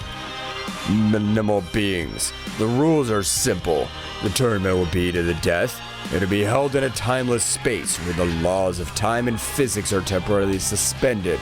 The only way to eliminate an opponent is to make his heart stop. It is by killing him. There's no other way. In this tournament, it is either you or your rival. There's no limits on the use of skills. You must unleash your full potential without restriction, so as not to be destroyed in the process. I'll be the one who will watch over the whole process. The participant who wins will have the joy of facing me, putting his life and the life of his universe at stake. But I'm a PS deity, and I will bring him the opportunity to have a divine power similar to mine for a determined time. If he does not take the advantage of it, he will have to accept the consequences. In spite of the uncertainty that the warriors have in front of what the father of Zeno-sama has said, some are excited and others are worried. Wow, this sounds exciting! A tournament with fighters from all universes. It's gonna be great! Why should we trust this tournament to be fair? By killing them? So I can fight to the best of my ability. But killing beings that are just fighting for their lives is not nice. I hope everything I've said has been clear to everyone. The only rule is that you have to kill your opponent so that they don't kill you. I want to make that clear. You will have to kill your opponent. The way we will check if you're worthy of calling yourselves gods.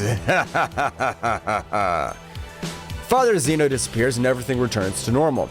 You can see Kakarot's excited about the new enemy that is seen. It is very powerful.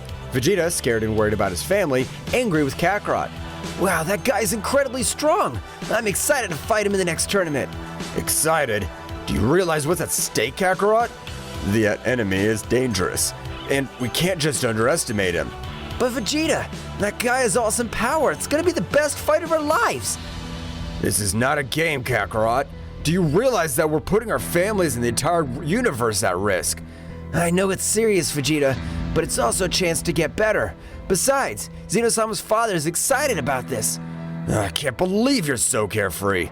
My family's in danger and you're excited about a fight.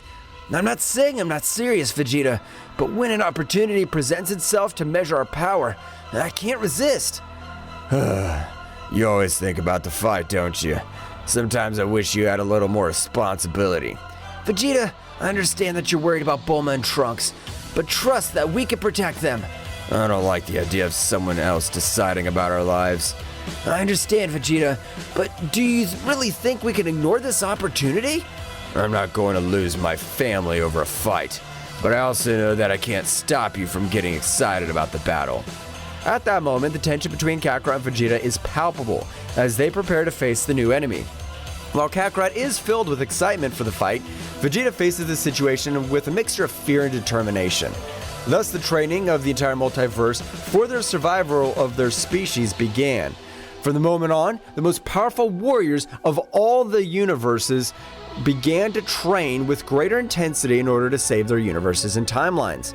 After having communicated with the entire multiverse from the realm of everything, the father of Zeno-sama would observe everything from a crystal screen, that the warriors were getting stronger and stronger. He sent his shadow warriors to slow down the process of them. But what is this feeling that stirs my supreme being? A mixture of fascination and disdain. It's inevitable that mortals yearn for more, that they aspire to surpass their boundaries. Yet some of these warriors are reaching levels I cannot allow. Their power threatens the balance I've established. It's enough that they're mere participants in my tournament. They must be contained. They must be eliminated before their ascensions endanger the stability of my creation. My shadow warriors, creatures of the shadow and executioners of my will travel throughout all the universes. They'll be my instruments to stop these reckless advances. I will not allow the power of these warriors to grow beyond the limits set by my divinity. Father Zeno, we're here to receive your orders. Shadow creatures, my loyal enforcers, the time has come. The universes pulsate with an energy that threatens to destabilize the order I've established. Mortal warriors, in their relentless pursuit of power, are rising to dangerous heights. Their progress must be halted. Your orders are our will. How do you wish us to proceed? Each of you will disperse among the universes. Your mission is to find those warriors who dare to exceed the limits imposed. There's no room for compassion. The threat must be eradicated. Annihilate them without mercy. We will, Father Zeno. No warrior would be strong enough to defy your will. The shadow creatures set off to every universe and timeline to destroy every warrior who would participate. Along the way, they encountered weak warriors who they destroyed with these strong and very powerful ones. It was dusk when suddenly the Earth's atmosphere trembled with an unnatural darkness. In the blink of an eye, shadow creatures emerged from the interdimensional shadows, ethereal and menacing beings that would challenge even the strength of the mightiest warriors. Kakarot and Vegeta, training on the vast battlefield of Earth, sensed the arrival of an ominous presence. Shadow creatures, their ethereal forms and eyes burning with the intensity of darkness, materialized before them. What are you? We are servants of Father Zeno. Your progress has been noted and must be halted. The will of Father Zeno is the supreme law. The warriors have exceeded the allowable limits and will now be destroyed. The shadow creatures moved with an agility that defied logic, leaving behind them trails of darkness. Kakarot and Vegeta prepared for the confrontation, their energies flashing in response to the threatening presence. Well, it looks like we have new opponents. This should be interesting. No matter who sends them, we'll not allow them to stop our progress. The shadow creatures, speechless, rushed towards Kakarot and Vegeta with flashing speed. The battle ahead would not only be a test of strength, but a struggle between light and darkness, between the determination of the warriors and the will of the father of Zeno-sama. The battle rages and the environment, plants, stones, and sky are witness to the incredible demonstration of power. Kakarot and Vegeta, deploying a great amount of ki, are in the center ready to face the two mysterious shadow warriors that attack them. Shadow Creature 1 moves at breakneck speed, leaving only flashes of darkness in its wake. Its form is ethereal, almost impossible to follow with the eye. It attacks with incredible precision, throwing punches and kicks that defy the perception of time. Shadow Creature 2 stands out for its devastating power. Its every strike sends out waves of dark energy that distort the surrounding space. Its presence emanates an ominous aura that shakes even the particles of space. The fight begins with Kakarot and Vegeta charging forward, but the shadow creatures respond with astonishing agility, dodging every blow and counterattacking with almost invisible movements. Faced with the speed of the Shadow Warriors, Kakarot and Vegeta are forced to raise their power to Super Saiyan level. Vegeta, these guys are incredibly fast. I can't even keep up with their moves. Looks like our usual speed isn't enough. We'll have to raise our power to the maximum. Both Saiyans concentrate, their golden auras bursting as they transform into Super Saiyan. Their golden hair lights up the space as they launch into a fierce offensive. But the Shadow Warriors remain equally agile, gracefully dodging the attacks. The intensity of the power illuminates the space. Now, Vegeta, let's go all out! Let's go, Kakarot! The Saiyans rush towards these Shadow Warriors with a fierce offensive. However, the Shadow Creatures dodge their attacks with surprising grace, moving through the energy blast with ease. Is that the best you can do, Saiyans? Their speed is admirable, but they're still not up to par. Damn it! It can't go on like this, Kakarot. We need something else. You're right, Vegeta. Let's take this to the next level. Faced with persistent speed of the Shadow Warriors, Kakarot and Vegeta rise their power even higher, transforming into Super Saiyan Blue. Their blue auras flash with intensity and the pressure of their power shakes the surrounding space. However, the Shadow Warriors are not daunted. The battle reaches its peak as the four warriors are engulfed in a frenzy of energy. Kakarot launches his attack called Kamehameha, and Vegeta launches his final flash attack, but the Shadow Warriors respond with counterattacks that defy the laws of physics. Then the clash of these powerful attacks causes an immense explosion. At the precise moment that both Saiyan warriors, the shadow creatures, collided their attacks, the explosion resulting from the collision of the attacks left a crater on the battlefield, while a dense smoke obscured the view.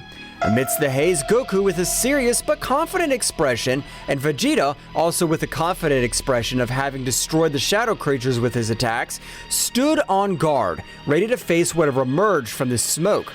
Suddenly, as soon as the smoke dissipated from the battlefield, the shadowy creatures emerged unharmed, floating in the air with an even more intense presence. Their forms twisted, revealing an even darker and more powerful transformation. Now with eyes glowing with a more intense light, the shadow creatures uttered a great malevolent laugh and moved towards Goku and Vegeta with renowned ferocity. The sky was covered with dark clouds and lightning intermittently illuminated the scene. The creatures, once scattered, began to converge into a chaotic mass. Their bodies intertwined and merged, creating a monstrous entity that emanated a dark and malevolent aura. The fusion of the creatures was completed with a loud roar, and before Goku and Vegeta emerged, a nightmarish creature. The fused creature had a grotesque figure, with twisted limbs and glowing eyes filled with evil. Its body was enveloped in a halo of dark energy, which distorted the space around it. The ground shook with every step he took, and the waves of evil energy generated chaos on the battlefield. Goku and Vegeta exchanged determined glances. They knew they faced an unprecedented threat. The fusion of the creatures had given rise to a being of incredible power and speed. Goku frowned, clenching his fists, while Vegeta gave a cocky grin. Kakarot, looks like things have become interesting. I didn't expect to have to face something like this. Yes, Vegeta. This creature's no joke. We're gonna have to give it our all. Both warriors raised their ki to the maximum, surrounding themselves with an intense golden and blue aura. Their hair stood on end and the earth trembled under the pressure of their combined power. The fused creature responded with a guttural laugh and advanced towards them with great strides. Come on, Vegeta. Let's attack together and put an end to this. For once, Kakarot, I agree. The battle reached its climax as Goku and Vegeta, enveloped in their golden and blue auras, launched themselves towards the fused creature. Every punch and burst of energy echoed through the air, creating a spectacle of flashes and booms. The creature, however, was not easy to defeat. Its agility and strength were astounding, dodging the Saiyan's attacks with ease. Vegeta, we need to find an opening in its defense. Focus! I know, Kakarot, but this thing's fast. The fused creature responded with a ripping attack, sending the Saiyans flying across the battlefield. Goku and Vegeta, however, quickly recovered and stood up with renewed determination. We can't underestimate this thing. Come on, Vegeta, let's attack together. All right, Kakarot, together we'll defeat it. Goku nodded and they concentrated their energies into an amazing combined attack. A brilliant flash of light and blue light materialized in their hands, growing with each second. The fused creature, seeing the imminent threat, tried to counterattack, but it was too late. Kamehameha! Final Flash! The powerful beam of combined energy shot towards the fused creature, illuminating the dark battle with its radiance. However, just when impact seemed inevitable, the creature, in the last act of desperation, deployed a dark shield that managed to resist the Saiyan's assault. The result explosion sent Goku and Vegeta flying backwards, returning them to their base form, leaving them dazed and severely injured on the ground.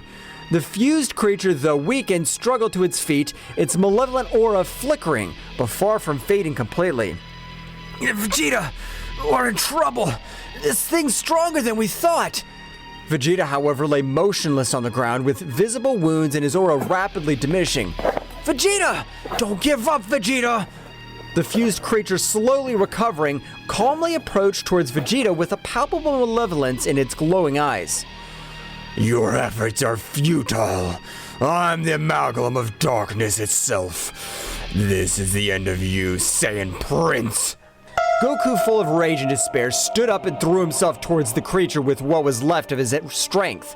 However, the creature, with a simple wave of its hand, unleashed a wave of dark energy that enveloped Kakarot and threw him violently to the ground. Vegeta, we need a plan. The fused creature approached Vegeta, lifting him off the ground with one hand. The Saiyan Prince, barely conscious, opened his eyes to meet the cold, merciless gaze of his energy. Kakarot, do whatever it takes. The fused creature, with a contemptuous gesture, threw Vegeta back to the ground, leaving him on the verge of death. The battle, which had begun with hope, now became bleaker than ever. With his partner down and his own strength waning, Kakarot faced a strength that seemed insurmountable. Goku, sensing the desperation of the situation, recalled the hermit seeds he carried with him. The moment the fused creature came speeding towards him, Goku managed to dodge the blow swiftly, approached Vegeta and handed him one of the valuable seeds. Vegeta, eat this! It'll give you the energy to keep fighting! At the same time, Goku also consumed one of the seeds. Vegeta, barely conscious, accepted the seed and consumed it urgently. The hermit seed acted quickly, healing Vegeta's wounds and restoring his life energy. Flashes of golden light surrounded the Saiyan Prince as he stood up, his eyes regaining determination. Kakarot, don't underestimate me. I can keep fighting. Fine, Vegeta, but we need something else to defeat this creature. Do you remember the fusion technique? Vegeta frowned but nodded in understanding. Both Saiyans positioned themselves in front of the fused creature, focusing their energies. Vegeta, let's do it! Let's merge! I don't think it'll come to this, Kakarot, but I have no choice. Both warriors stood side by side, raising their hands into the front and began to concentrate their energies. The atmosphere was filled with a brilliant glow as the two Saiyans merged into a single entity. The resulting figure was a perfect combination of Goku and Vegeta with a powerful golden aura enveloping their fused bodies. This fusion creature showed signs of unease as it witnessed the transformation. The new Saiyan entity turned to it with a determined look. The fusion between Goku and Vegeta, known as Gogeta, and his Super Saiyan form was now evident. Gogeta, with the combined voice of Goku and Vegeta, said, "Prepare for defeat. We're the fusion of the Saiyans, there's nothing we cannot overcome." With a unified shout, the Saiyan fusion lunged towards the fused creature with incredible speed and power. The battle between the Saiyan fusion and the fused creature erupted into a frenzy of power and skill. Every move, every blow, every burst of energy shook the battlefield. The earth trembled under the intensity of the confrontation, and the sky lit up with the sparks of energy released during the fight. Gogeta, with the combination of Goku's cunning and Vegeta's determination, proved to be an unstoppable force. However, the fused creature did not yield easily, showing a resilience that defied expectations. Both contenders were at a stalemate, each pushing their limits to the max. Goku and Vegeta, in their fused form, began to feel the need to unleash more power to overcome their more formidable foe. In a moment of perfect synchronization, both Saiyans raised their ki to the limit, and the atmosphere itself began to be distorted with the built-up pressure. It's time to take this to the next level!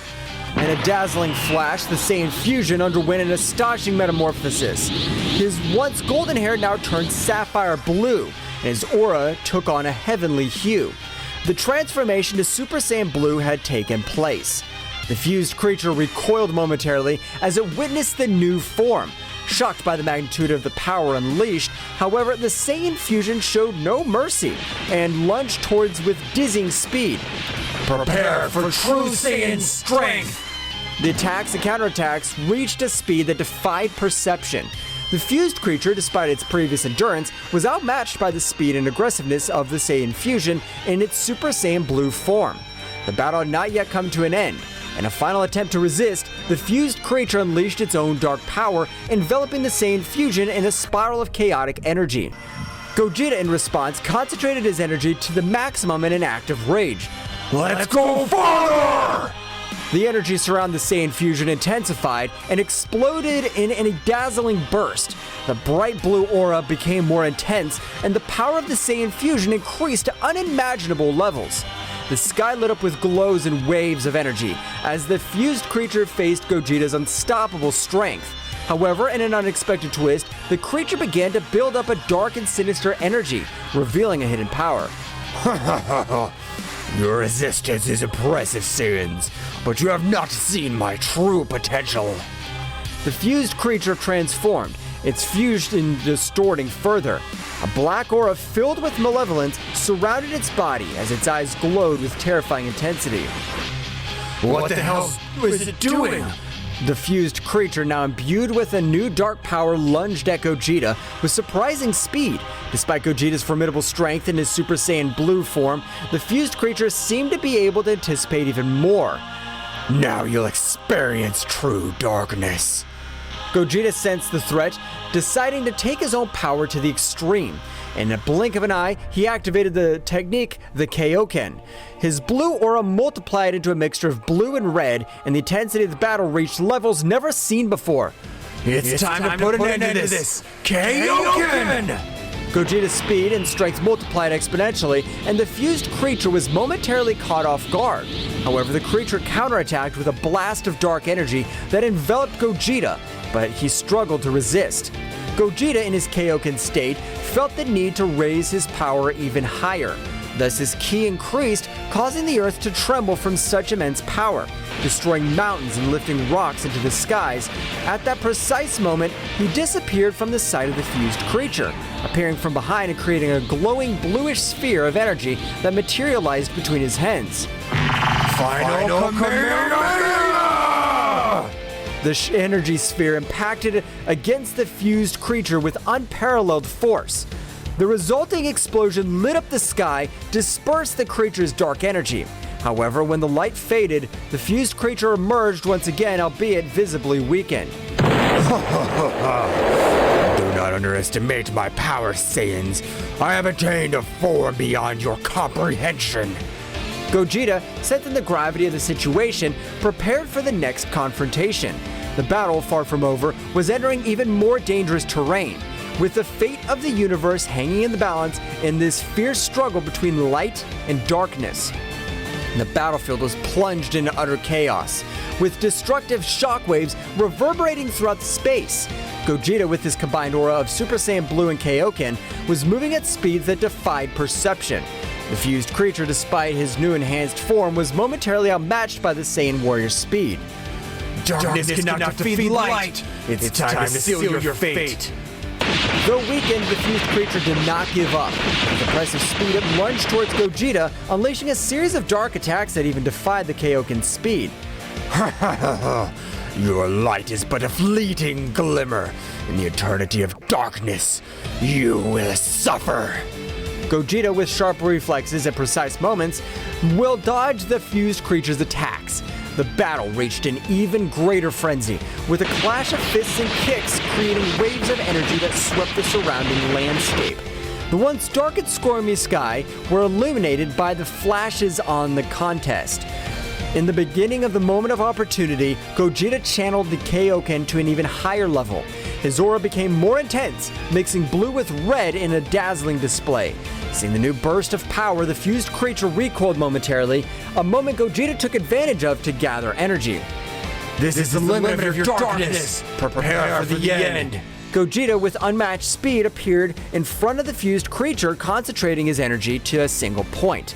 A glowing sphere of energy formed between his hands, but this time, the sphere was not blue, it was a mixture of colors. A fusion of the power of Super Saiyan Blue and Kaioken. Kaioken 20 times! Final Kamehameha! The now larger, more powerful energy sphere hurled with impressive speed towards the fused creature. The resulting explosion illuminated the entire horizon, causing the mountains and valleys to be enveloped in a dazzling glow. When the light faded, the fused creature lay defeated on the ground. its dark aura completely dissipated.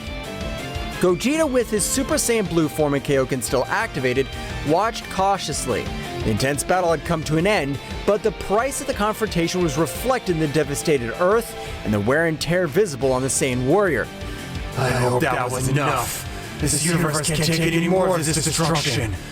With a flash, Gogeta deactivated the Kaioken and returned to his base form. As silence descended over the battlefield, the lingering question was whether the threat had truly been eliminated or if there was still challenges to be faced in the vast cosmos. Goku and Vegeta, feeling that the threat had been neutralized for the moment, separated from the Saiyan fusion.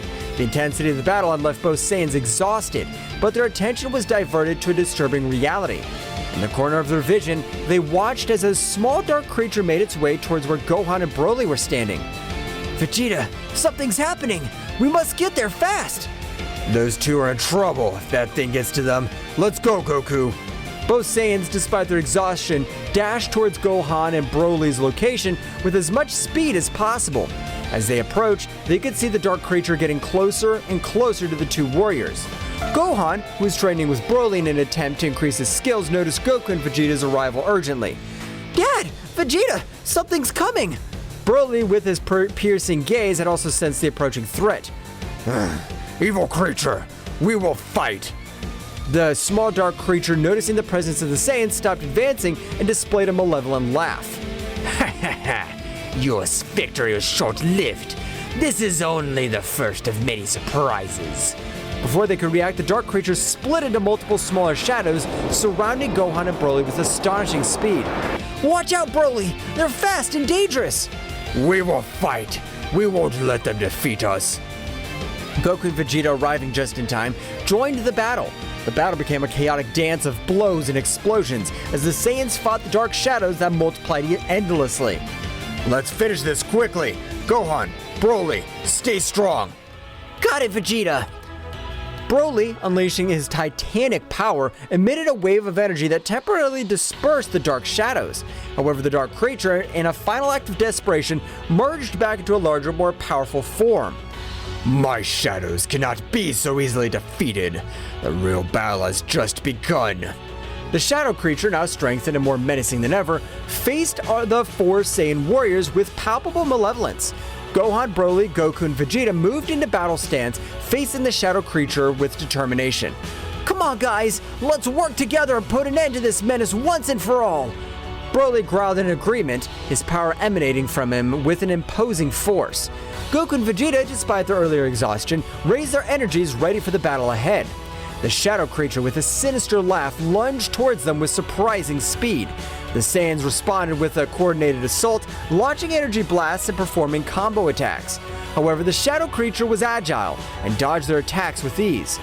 We can't let this thing get away. Concentrate on attacking together. You're right, Vegeta. If we fight them as a team, we can overcome anything. The four Saiyans synchronized their movements, attacking in harmony. Broly unloaded titanic blows. Gohan used his agility and advanced techniques, while Goku and Vegeta coordinated their energies to create a combined assault. Despite their efforts, the shadow creature proved to be resilient and adaptable. It defended with cunning and counterattacked with fury.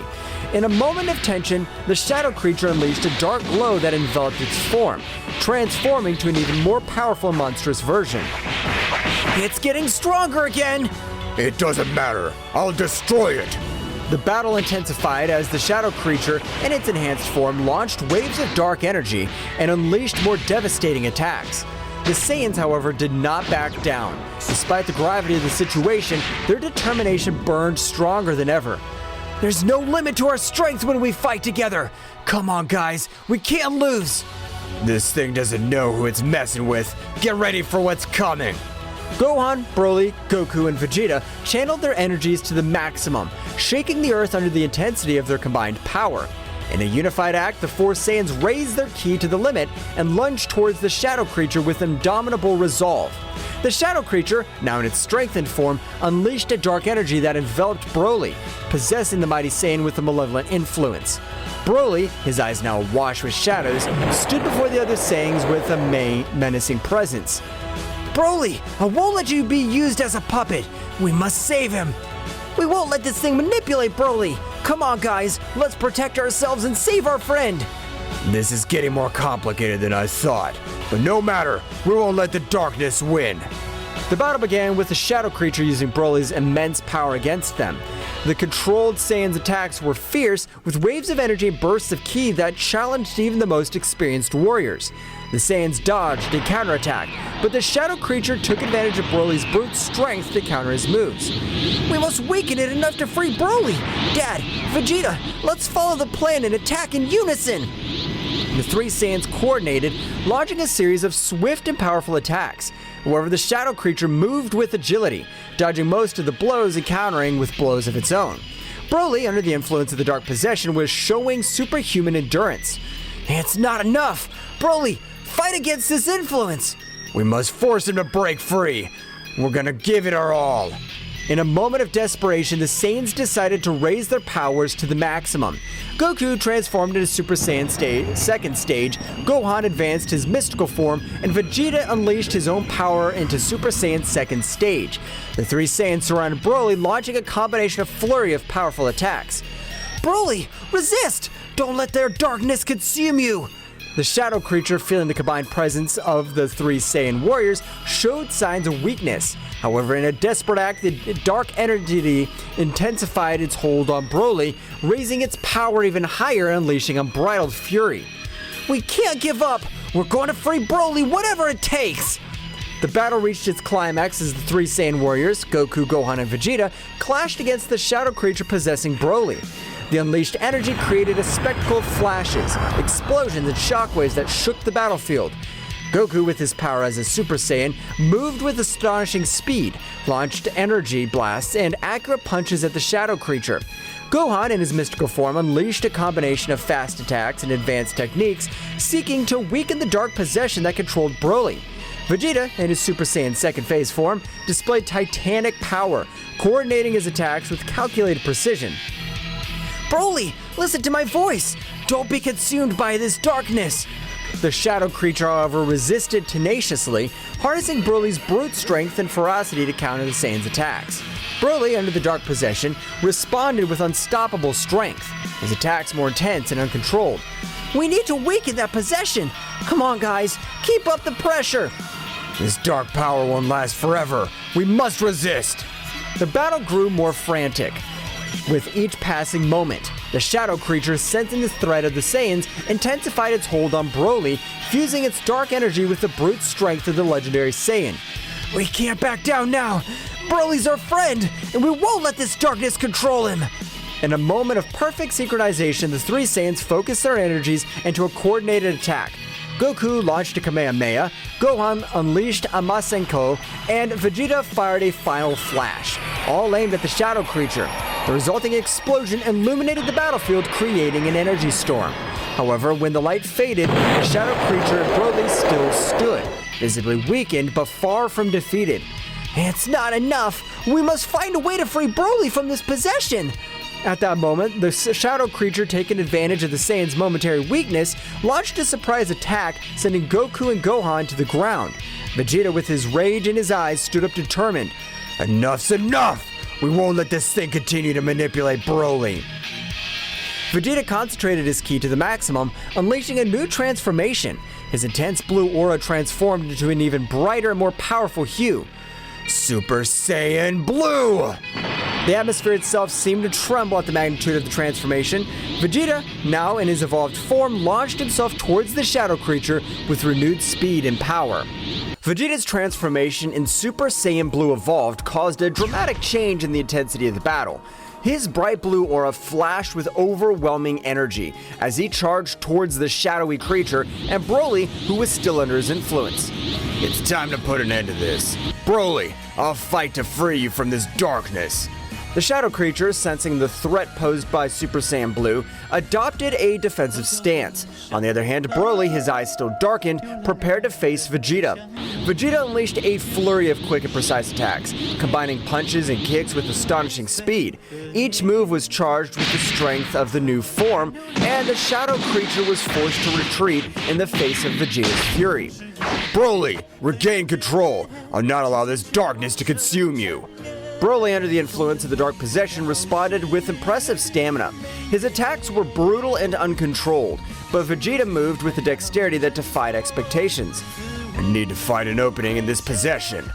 In an act of bravery, Vegeta launched himself directly towards Broly. Their fists collided forcefully, and Vegeta, using all his skill, made precise strikes that temporarily weakened the dark influence. Broly, fight this!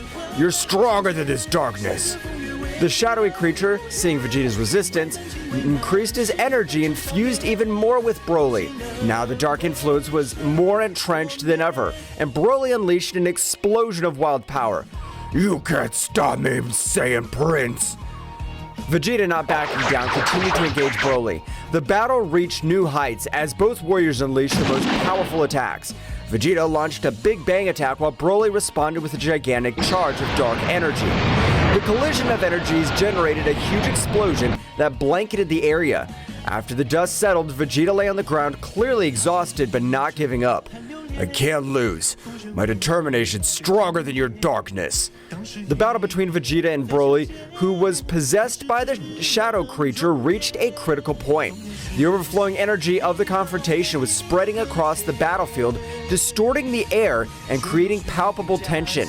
At that crucial moment, Goku found himself regaining consciousness, stood up, and immediately went to Saiyan's Prince's side. Vegeta, let's go! Let's give it all we've got! Goku's transformation into Super Saiyan Phase 2 and joined the fray. The shadow creature, seeing the arrival of another Saiyan warrior, prepared to face the new threat. Kakarot, you're just in time. This thing has gotten stronger with Broly. We'll face it together! Broly, we won't let this darkness control you! The three Saiyans stood in formation, ready to deal with the shadow creature fused with Broly.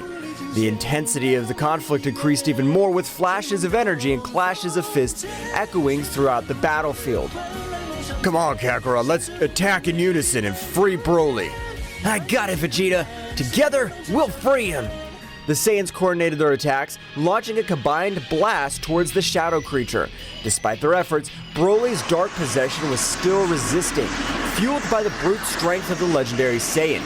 Broly, under the influence of the shadow creature, unleashed an uncontrolled fury. His attacks were unpredictable and devastating, putting the Saiyans on the defensive. Goku, Vegeta, and the shadow creature continued to exchange energy blasts and powerful blows. Vegeta, we must break that possession! We can't let Broly fall into darkness! Roger that, Kakarot. Let's keep attacking together. Amidst the chaos of the battlefield, the fiery aura of the Saiyans lit up the sky, a visual manifestation of their mammoth power. Goku and Vegeta, feeling the weight of the battle, decided to take it a step further. They joined their energies in a symphony of power, a final bid to tear apart the shadows enveloping the evil presence. The shadow creature, on the brink of the abyss, responded with desperation. It raised its own power, and the darkness churned with intensity as it struggled to resist the combined onslaught of the Saiyans. The clash of energies created a cataclysm of flashes and booms, shaking the battlefield to its core. At that critical moment, the energy explosion was unleashed with dazzling magnificence. The earth shook, and the shockwaves swept across the landscape, leaving behind a trail of destruction. Goku, Vegeta, and Broly, enveloped in the blanket of the explosion, were momentarily eclipsed by the blinding light and dancing shadow. When the shimmering luminosity faded, the Saiyans found themselves faced with a new scenario. On the ground lay Broly, his figure shrouded in a residual haze of the contest. The dark aura that had consumed him had finally dissipated. Stillness reigned on the battlefield. As the warriors approached with worried looks, the formidable warrior who now resisted, his power darkened, finally silenced. We did it, Vegeta! Broly's free! Yes, but this shadow creature's still a problem. We can't let our guard down. Vegeta nodded grimly as they watched Broly, who lay on the ground, slowly recovering from the intense battle. However, at that moment of apparent calm, the shadow creature, cunning and unnoticed, had left Broly's possession to seek a new host. The dark entity swiftly swept into the shadows, unnoticed by the Saiyans, who still assessing their companion's condition. Silently, the shadow creature crept towards Gohan, who had been watching the battle from a distance. Gohan, oblivious to the threat looming over him, felt a shiver run down his spine just as the shadow creature enveloped him with its dark presence. A momentary flash of its eyes indicated that something was terribly wrong. At that instant, Gohan, with a sudden alteration in his expression, went on guard without warning. His gaze, now posed by the shadow creature, glowed with a malevolence that contrasted with his gentle nature. Goku, noticing the sudden tension, turned towards Gohan, but before he could react, Gohan, under the influence of the shadow creature, moved with supernatural speed. The confrontation with Broly had left the Saiyans exhausted, and the shadow creature, seizing the opportunity, vanished into the darkness along with Gohan. Vegeta, realizing the situation, gritted his teeth in fury.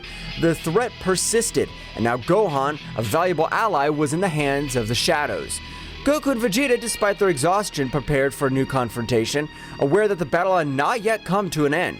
The tension in the air was palpable, as Goku and Vegeta, still worried about Broly, with determination, turned towards the place where the dark entity had vanished. Damn it! Where'd that thing go? I don't know, Vegeta, but we must find it before it hurts Gohan. The two Saiyans, quick as the wind, rushed towards where Gohan had been standing, their senses alert. The shadow creature, now inside Gohan, emerged from the shadows with a sinister laugh. Ha ha ha ha! Looks like they're not as cunning as they thought. Now I have a new toy for my plans. Get out of Gohan, you damn creature! I'll not allow you to possess my son! Ha! You think you could stop me? My power possesses even more of your combined forces. Do not underestimate the Saiyans. We have overcome greater challenges than you. Leave Gohan and face your fate, creature. You'll not be victorious. The shadow creature, now in control of Gohan, smiled malevolently before responding. We'll see how long you can resist. Gohan is now an instrument of my will. The shadow creature possessing Gohan unleashed a burst of dark energy that distorted the surrounding space. Goku and Vegeta suddenly found themselves during a chaotic confrontation, with Gohan now transformed into an instrument of the malevolent entity. The waves of energy radiating from Gohan's possessed figure created an ominous aura that filled the battlefield, defying the Saiyans' endurance and determination. The Saiyans, in their Super Saiyan Blue form, prepared for the impending clash. The shadow creature, using Gohan's body, moved with supernatural agility, dodging the Saiyans' first attacks with grace and malice. Gohan, his eyes now filled with darkness, lunged at Goku with astonishing speed. Goku blocked Gohan's first few blows with difficulty, feeling the enhanced strength and speed of his new controlled son. The fight was intense, each move charged with power and ferocity. Meanwhile, Vegeta positioned himself strategically, assessing the situation, looking for an opening to attack. The shadow creature, through Gohan, unleashed a flurry of attack, which devastating blows that kept Goku on the defensive. However, Goku's ability to adapt quickly to the battle allowed him to counter the attacks and counterattack with his own overwhelming power. Vegeta, sensing an opportunity, lunged at the shadow creature from an unexpected angle. However, the dark entity had sharp reflexes and deflected Vegeta's attack with ease, throwing Gohan against Goku as a distraction. The Shadows creature's strategy paid off, as it took advantage of the distraction to hit Vegeta with a beam of dark energy. Vegeta, although he resisted the impact, was momentarily weakened. The entity, now with a malevolent smile, turned to him. Damn it! This isn't over, shadow creature. Goku, reacting quickly, stepped between the shadow creature and Vegeta. Vegeta, hold on! We can't let this thing divide us. The shadow creature, enjoying the chaos it had sown, released a dark aura that enveloped both Saiyans. The dark energy sought to confuse and weaken their senses. However, the Saiyans' instinctive connection to Ki enabled them to resist the dark influence. The battle raged in a frenzy of clashing colors and energies. Gohan, controlled by the shadow creature, moved with a mixture of speed and agility that defied the laws of physics. Goku and Vegeta, each focusing on their own battlefront, were trying to coordinate their attacks to free Gohan from the dark possession. Gohan, fight this darkness! You're stronger than this! Gohan, though showing flashes of resistance, was caught in an internal struggle between his will and the shadow creature's control. The battle grew more challenging. With each passing second, the shadow creature reveled in its ability to manipulate and corrupt one of Earth's mightiest warriors. Vegeta, recovering from the earlier onslaught, threw himself back into the fray. The shadow creature, however, anticipated his attack and gracefully dodged Vegeta's attempts to strike it. The dark entity counterattacked with a series of precise blows that forced Vegeta to retreat. Damn Shadow, don't underestimate the Prince of the Saiyans. Goku, seeing his partner's difficulty, raised his power to the maximum. Dazzling energy emanated from his Super Saiyan Blue form as he prepared for a concentrated attack. The shadow creature, noticing the glowing threat, diverted its attention to Goku. Vegeta, keep up the pressure. I'm gonna concentrate my energy to free Gohan. Vegeta nodded and increased his offensive, distracting the shadow creature as Goku concentrated his power. The fight reached a new level of intensity, with each move echoing across the vast battlefield. The energy collided, creating shockwaves that distorted reality itself. Goku, eyes glowing with determination, unleashed his most powerful attack. A sphere of glowing blue energy formed in his outstretched hands. Charged with the combined strength of the Saiyans, the spear grew in size and the power as Goku had held it in place. It's time to free Gohan! The shadow creature, realizing the threat, moved quickly to stop Goku's attack. Vegeta, taking advantage of the distraction, lunged with renewed fury, looking for an opening to attack. The battle reached its climax when Goku released the energy sphere, ascending it directly towards the shadow creature. The energy sphere burst into a dazzling flash, illuminating the battlefield with intense light.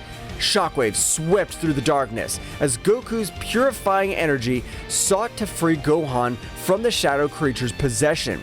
However, as the light faded and the earth stopped shaking, the shadow creature emerged seemingly unharmed. The dark entity, now irritated, turned to the Saiyans with a twisted laugh. Is that all you can do? My power is unbreakable.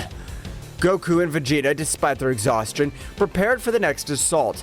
The battle, far from ending, dragged on into confrontation of epic proportions. Darkness and light collided in an endless clash, with the will of the Saiyans resisting against the entity that threatened to plunge them into the shadows. The dark creature, after resisting Goku's powerful attack, showed a malicious smile. A dark glow enveloped Gohan, and his body began to tremble with intensity. A guttural scream echoed through the air as the dark entity forced a unique transformation on the Saiyan warrior. Gohan, under the shadow creature's influence, contorted and his body was enveloped in a dark, feral energy. The earth trembled with the intensity of the transformation, and Gohan's figure began to change. Defined musculature, red eyes, a wild gaze, long gray hair, and emerging in the new form, Gohan Dark Beast. Vegeta and Goku, shocked by the unexpected evolution, instinctively recoiled from the overwhelming presence of Dark Gohan Beast. The shadow creature had accomplished what it could not do with Broly, unleash a unique and uncontrolled transformation on Gohan. Dark Beast Gohan, now freed from any hint of rationality, roared skyward, emitting an overwhelming energy that shook the battlefield. His eyes glowed with an animalistic intensity, and his posture indicated that human control was suppressed. This can't be happening. What did that thing do? The shadow creature managed to unlock something inside Gohan. This won't be easy. The shadow creature, pleased with the success of its manipulation, watched the scene with satisfaction. Now, witness my true power, the Saiyan Beast Warrior. How do you plan to stop him? Dark Beast Gohan let out a deafening roar and lunged towards Vegeta with impressive speed. Dark Beast Gohan's attacks were ferociously savage, his brute strength and speed surpassing even Broly's most rampaging transformation. Vegeta, using his speed and agility, dodged Dark Beast Gohan's first attacks. However, the Saiyan Beast Warrior's ferocity was unpredictable, and Vegeta was forced to deploy all his skill to stay out of range of the devastating attacks. Goku, assessing the situation, transformed into Super Saiyan Blue and rushed to Vegeta's aid. The two Saiyans fought in tactical coordination, looking to open an opportunity to counter Gohan's savage new form. The battle became a whirlwind of energy, with explosions and crashes echoing across the battlefield. The shadow creature in the shadows continued to manipulate and fuel Dark Beast Gohan's fury. The Saiyan strategy was becoming more and more challenging as Dark Beast Gohan seemed to be one step ahead, anticipating their moves. Damn it! Gohan Beast is too unpredictable. We must find a way to free Gohan from this transformation. We can't let the shadow control his true power. As the Saiyans faced Gohan Beast's fury, the shadow creature watched from the shadows, enjoying the chaos he had unleashed. The situation was becoming more critical with each passing moment, and the Saiyans' endurance was being tested in the face of Beast Gohan's uncontrollable fury. The battle raged on in a titanic struggle between light and darkness, with the hope of freeing Gohan from the influence of the shadow creature hanging in delicate balance. The Saiyans, determined to overcome this challenge, faced an enemy that had managed to unleash an even greater internal threat than before. While the intense battle raged on the battlefield, Piccolo, the Namekian sage, was immersed in his mental training somewhere secluded.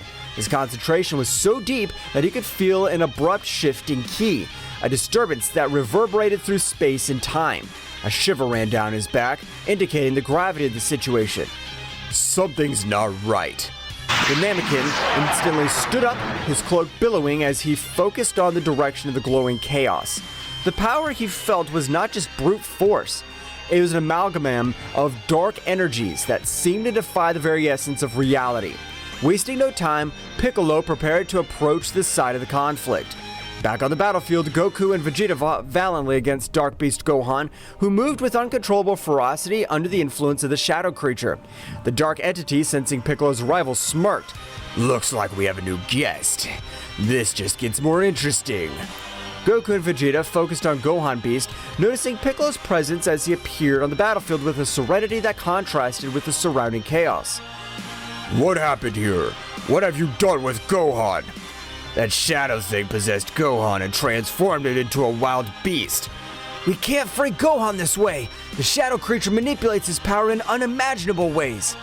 Dark Beast Gohan, noticing Piccolo's arrival, turned to him with wild eyes. The shadow creature, enjoying the chaos, prepared for the next act of this heartbreaking play. Welcome, Piccolo. You're just in time to witness the inevitable downfall of these Saiyans. Don't underestimate the Saiyans or my determination. I'm here to free Gohan. The Namekian braced himself for the confrontation, deploying his ki with an intensity that made it clear he would not be a mere spectator in this battle. Dark Beast Gohan, fueled by the shadowy influence, roared and lunged towards Piccolo with a speed that defied all logic. The battle became even more chaotic with Piccolo's entrance. His movements were precise and calculated, contrasting with the wild ferocity of Dark Beast Gohan. Goku and Vegeta, aware of Piccolo's strategic skill, adjusted their approach to coordinate their attacks with the Namekian. Meanwhile, the shadow creature watched the battle with a Machiavellian smile, enjoying the confrontation between the forces of light and shadow. The dark entity was determined to prove that its influence was insurmountable. The fight unfolded in a whirlwind of colliding energies, with Piccolo demonstrating his tactical and strategic prowess. Dark Beast Gohan, however, remained a formidable challenge, his erratic movements and uncontrolled strength testing the tenacity of the warriors on the battlefield. Goku, Vegeta, we need to plan to break the connection between Gohan and that shadow creature. You're right, Piccolo. We need to attack from different fronts and destabilize that connection. I'll take care of keeping Beast Gohan busy. Kakarot, you use the connection you have with your son to try to isolate the shadow creature. Goku and Vegeta, coordinating their efforts with Piccolo's strategic expertise, went on the assault. Piccolo used his wisdom to be able to devise a way to get Dark Beast Gohan out of said possession, while Vegeta unleashed his fury with calculated attacks to keep the beast at bay. As the battle continued, the shadow creature began to feel the pressure of the combined strategy of the Saiyans and Piccolo. The connection between Gohan and the dark entity was under threat, and the shadow creature, despite its confidence, was beginning to show signs of concern. The battle was far from over, but the warriors' resilience was growing stronger in the face of the adversity that loomed over them. As Piccolo continued his mental struggle to free Gohan from the shadow creature's possession, his Namekian senses sharpened. Keen perception led him to identify a small shadow leech clinging to Dark Beast Gohan's lower neck, a detail that had not been evident in Broly's previous possession due to his long hair covering that region. That's it. The key in this little shadow leech on his neck. We must eliminate it to free Gohan. Piccolo's revelation attracted the attention of Vegeta and Goku on the physical battlefield. Vegeta, upon hearing this, turned his gaze to the back of Gohan Beast's dark neck and noticed the presence of the Shadow Leech. A Shadow Leech? That explains why we couldn't free Broly this way. How do we eliminate it without harming Gohan? As Piccolo struggled to maintain his mental connection, he analyzed this situation and came up with a strategy. If we attack the Shadow Leech directly, we might harm Gohan in the process. We need a precise way to eliminate it without endangering his life. So what's the plan, Piccolo? Goku, you've mastered Ultra Instinct, but you can only maintain it for a few seconds. We need to take advantage of those brief moments to distract Dark Beast Gohan and allow you to get close enough to destroy the Shadow Leech. Understood, Piccolo. I'll do my best. But how do we make sure Beast Gohan doesn't attack while Kakarot's approaching? That's the tricky part. We need to keep Gohan busy and distracted. Vegeta, your attacks must be precisely constant, keeping his attention on you. I will, but Kakarot, don't make me regret this. The battle resumed with renowned intensity. Vegeta went on the offensive, attacking Gohan Dark Beast with a series of swift and powerful blows. Gohan responded with ferocity, but Vegeta maintained agile, dodging his attacks while keeping the savage Saiyan warrior's attention. At that moment, Goku concentrated, channeling Ultra Instinct. An aura of flickering energy surrounded him as he activated the powerful transformation. His speed increased exponentially, allowing him to easily dodge Dark Beast Gohan's attacks. Now, Goku, now's your chance. Goku in his Ultra Instinct state moved with superhuman speed towards Gohan's rear. The shadow creature, still focused on the fierce confrontation with Vegeta, did not notice Goku's approach. This is my chance to end this! With pinpoint accuracy, Goku reached out his hand and touched the small shadow leech on Gohan's neck. The leech, upon being touched by the Ultra Instinct energy, began to fade, emitting a dark screech before dissolving completely. Dark Beast Gohan, losing connection with the Shadow Leech, shook violently, as if releasing himself from a trance. Vegeta, noticing the change, cautiously stepped back as Goku returned to his normal state. What happened? Kakarot seems to have found a way to free you from that thing. It was risky, but it worked. Well done, Goku, but don't let your guard down. This shadow creature might have more tricks up its sleeve. The immediate threat had been neutralized. The shadow creature, watching from the shadows, moving away unnoticed by the Saiyan warriors, was not about to give up. So the shadow creature set out to return to its master. After the terrifying moment that the Z warriors had experienced, Goku and Vegeta realized that Beerus and Whis were not on Earth. They had disappeared just moments before the shadow creatures appeared on Earth.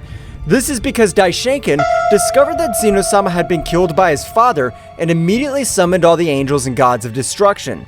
In the majestic realm of all, Daishinkan, the high priest, summoned all the angels and gods of destruction of the existing universes. The atmosphere in the hall was unusually tense, and concern was reflected in the faces of those present.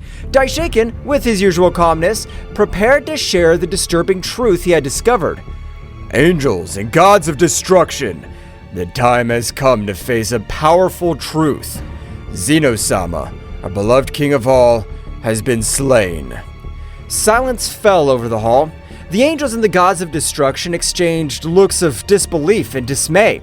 No one expected that such a tragedy could occur, especially at the hands of someone so powerful.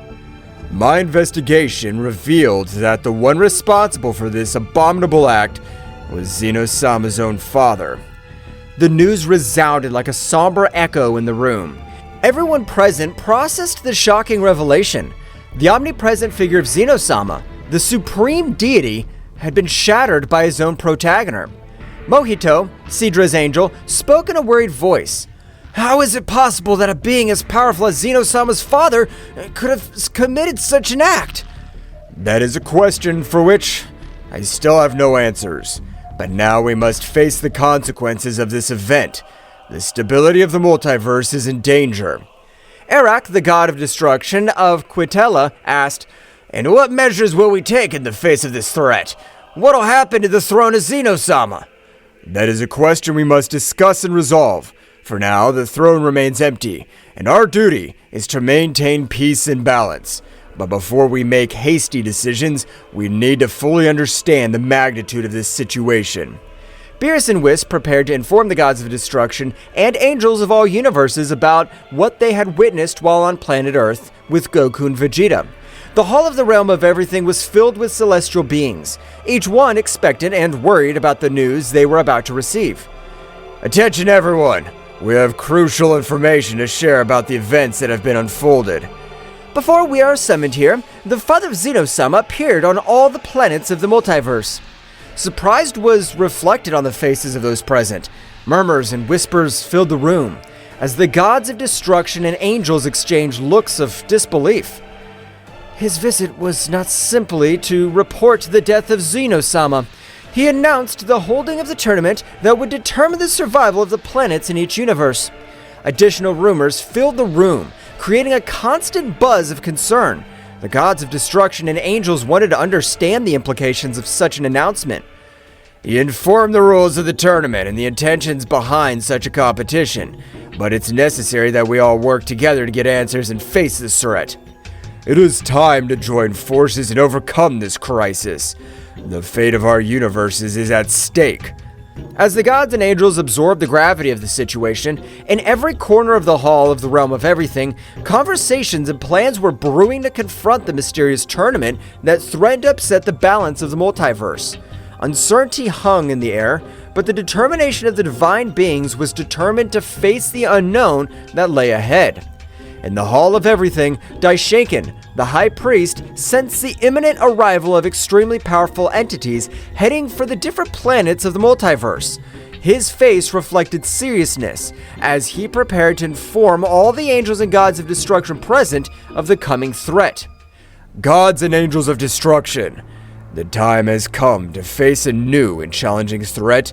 Entities of great power are headed towards the planets of our universes, and their goal seems to be a direct confrontation with the strongest warriors of each world. The expressions of those present became serious. Aware of the gravity of the situation, Daishinkan continued with determination. It's crucial that we move quickly to protect the strongest warriors of each planet, regardless of which universe they belong to. The threat we face does not respect universal boundaries, and we must act with unity to preserve the balance. Vados, the Angel of Champa, raised his hand. How do you plan for us to move, Daishinkan? We each have responsibilities in our universes. I understand the complexity of this situation, but the magnitude of this threat requires immediate action. I suggest that every angel and god of destruction move to the planets threatened by this unknown force. We must prevent the strongest warriors from being defeated before we can fully understand our enemies. Sounds like a sensible plan, Daishinkan.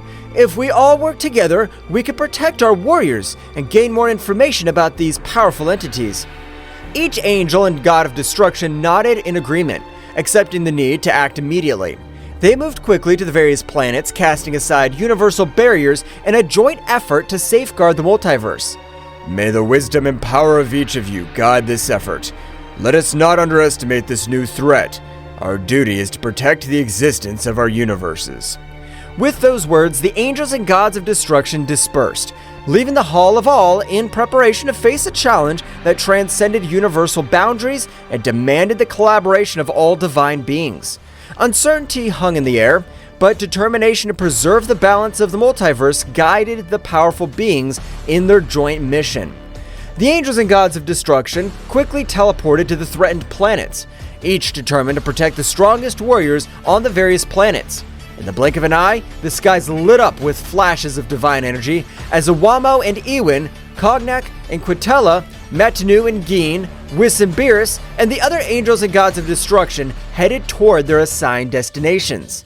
The planet Thraxis Nocturne lay peaceful in the corner of the cosmos, its nocturnal luminosity radiating a tranquility that was about to be disturbed. In the vast space, Iwamo the angel, with his small book in hand, and his god of destruction Ewin, an imposing figure with a stern gaze, detected the arrival of a shadow creature, a minion of Zeno-sama's father. The creature, shrouded in malevolent darkness, descended with malevolent determination towards Thraxis Nocturne. Ewin, without hesitation, deployed his energy of destruction while Iwano stood by, hoping to resolve the conflict without a bath of chaos. Creature, your darkness will not be tolerated in this realm. Stop your destructive plans. The shadow creature emanated a guttural growl, its presence emanating an unnatural energy that distorted the space around it. The space battle began with an explosion of opposing forces. Ewin launched destructive beams, while Iwamo used his speed to dodge the attacks and assess the situation. Ewin, this creature's stronger than we imagined. We must be cautious. I know, Iwamo, but we can't let him destroy Thraxis Nocturne. We must give our best. The shadow creature, agile and evasive, responded to the attacks with dark energy waves that distorted space. The battle spread across the firmament leaving traces of destructive energy in its wake. Iwin tried to anticipate the creature's movements. However, the shadow creature proved to be agile and adaptive, countering every strategy with an unmatched dark force. Our conventional methods don't work.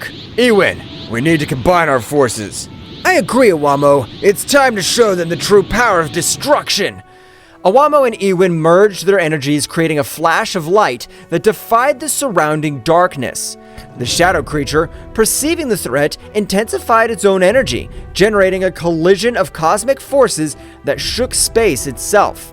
The battle reached a fever pitch, with cosmic explosions lighting up the scene as Awamo and Iwin struggled to contain the darkness. The struggle took place not only on the physical plane, but also on the spiritual one, where the will to protect Thraxis Nocturn was pitted against the ruthless ambition of the shadow creature. The fusion of Awamo and Iwin unleashed a dazzling energy that eclipsed even the nocturnal luminosity of Thraxis Nocturn.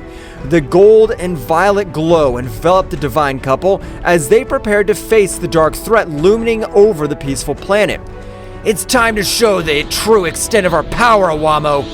The shadow creature, aware of the growing threat, rushed towards them with supernatural speed. Awamo, with his keen perception, anticipated every movement of the creature, allowing the couple to dodge its onslaughts with heavenly elegance. Keep calm, Iwin. We must synchronize our movements to counteract their darkness. Iwin nodded and unleashed a series of destructive energy blasts that lit up the space around him. However, the shadow creature responded with amazing agility, dodging every attack with meandering movements. The battle became a cosmic game of strategy and speed.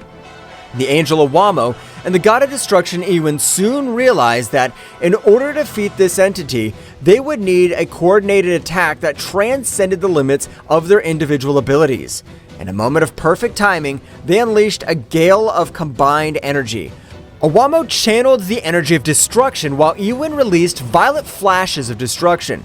Focus your energy, Awamo. Let's get rid of this darkness once and for all. Awamo nodded and joined the attack with determination. The fused energy of both angel and god turned into a spear of golden and violet light that pierced through space with an impressive speed. The shadow creature, caught in the torrent of power, let out a heart-rending howl as it was enveloped by the luminosity. The impact was abysmal, generating an expansive wave that shook the cosmos. The darkness that enveloped the creature began to dissipate, revealing its twisted and weakened form. Awamo and Iwin, exhausted but triumphant, stood on guard ready for any eventuality. We have managed to contain their darkness, but we can't let our guard down. The shadow creature, now visibly weakened, recoiled before the imposing presence of Awamo and Iwin. The light had prevailed over the darkness in the cosmic corner of Thraxis Nocturn. The divine couple remained firm in their duty to protect the planet that this creature wanted to destroy. However, the battle was not yet over, and the fates of the planets remained uncertain in the vastness of space. After the shocked combined attack of Awamo and Iwin, the space around Thraxis Nocturn was vibrating with the residual energy of the cosmic battle. The shadow creature, apparently weakened, remained suspended in the cosmic void, enveloped in a dark glow that seemed to absorb the surrounding light. The divine couple watched cautiously, aware that the fate of Thraxis Nocturn was still hung in the cosmic balance. Iwin, something's not right. The darkness of that creature seems to be getting stronger instead of weaker. It seems that our attack has absorbed by her, but it shouldn't be possible. How can he transform our energy of destruction to his own power? The shadow creature, now surrounded by a more intense aura, began to change its shape. Its twisted figure became more defined. His eyes shone with a malevolent lucidity. The darkness emanating from her was becoming denser, distorting the space around her. You have underestimated my true potential, angel and god of destruction. Your energy has strengthened me beyond your comprehension. The divine couple prepared for what was to come next, aware that the threat they faced had evolved. The shadow creature, now empowered by the absorbed energy, charged towards them with renewed speed and ferocity. We need to be more cautious, Iwin. It seems that every blow we inflict makes her stronger. Understood, Awamo, but we can't allow this darkness to devour Thraxis Nocturn. The battle resumed with increased intensity. The shadow creature attacked with bursts of dark energy that cut through space, while Owamo and Ewin responded with flashes of golden and violet light. The cosmic dance of lights and shadows painted an epic picture in the vastness of the universe. Each blow and backlash echoed like thunder in space, distorting reality itself. Owamo, with his keen perception, tried to anticipate the movements of the dark creature, but the dark entity proved to be unpredictable. Ewin, with his energy of destruction, sought to weaken the creature, but his attacks seemed to be absorbed and turned into an additional source of power. Every time we hit her, her power increases. We can't go on like this. We must find a way to counteract his ability, to absorb our energy. Do you have any ideas, Owamo? Owamo pondered for a moment, his angelic mind working in search of a solution. Meanwhile, the shadow creature, aware of its opponent's confusion, took the opportunity to launch a surprise attack. A wave of dark energy enveloped Owamo and Ewin, distorting their perception and weakening their defenses. Your resistance is useless. I am the embodiment of darkness. His light cannot prevail before me. The situation was becoming more and more desperate for the divine couple as they struggled to resist the shadow creature's attacks. Owamo turned his attention to the small book he always carried with him. An idea began to form in his mind. Ewin, I think I have an idea, but we need to synchronize our attacks in a different way. Explain yourself, Owamo. Owamo explained his plan to Ewin, who nodded in understanding. Both God and Angel prepared to put their strategy into practice. The shadow creature, confident in its superiority, launched into the attack again, but this time Owamo and Ewin were ready to respond differently. Now, Ewin, combine your energy of destruction with mine in a more controlled way. Ewin nodded and channeled his energy to Owamo, who, in turn, merged it with his. Instead of launching a direct attack, they created a sphere of combined light and energy that floated between them. Do you think this tactic will change the outcome? We'll see. The energy sphere began to slowly expand, emanating a glowing light that contrasted the surrounding darkness. The shadow creature, curious but confident, watched the development with disdain. The fused power is not only destructive, but it also has properties that counteract its absorption capacity. The combined energy sphere, now reaching its maximum expansion, released a wave of light and energy that enveloped the shadow creature. This time, instead of absorbing the power, the darkness that characterized her began to dissipate. What is this? My power should not be weakened. We create an energy that goes beyond destruction and creation, one that neutralizes the darkness that you're trying to absorb. The shadow creature, weakened by Owamo and Ewin's strategic counterattack, retreated as the combined energy sphere continued to exert its effect. The light emanating from the sphere began to purify the darkness surrounding the entity, revealing its original form before corruption. It seems our tactic's working, but we must make sure we contain it completely.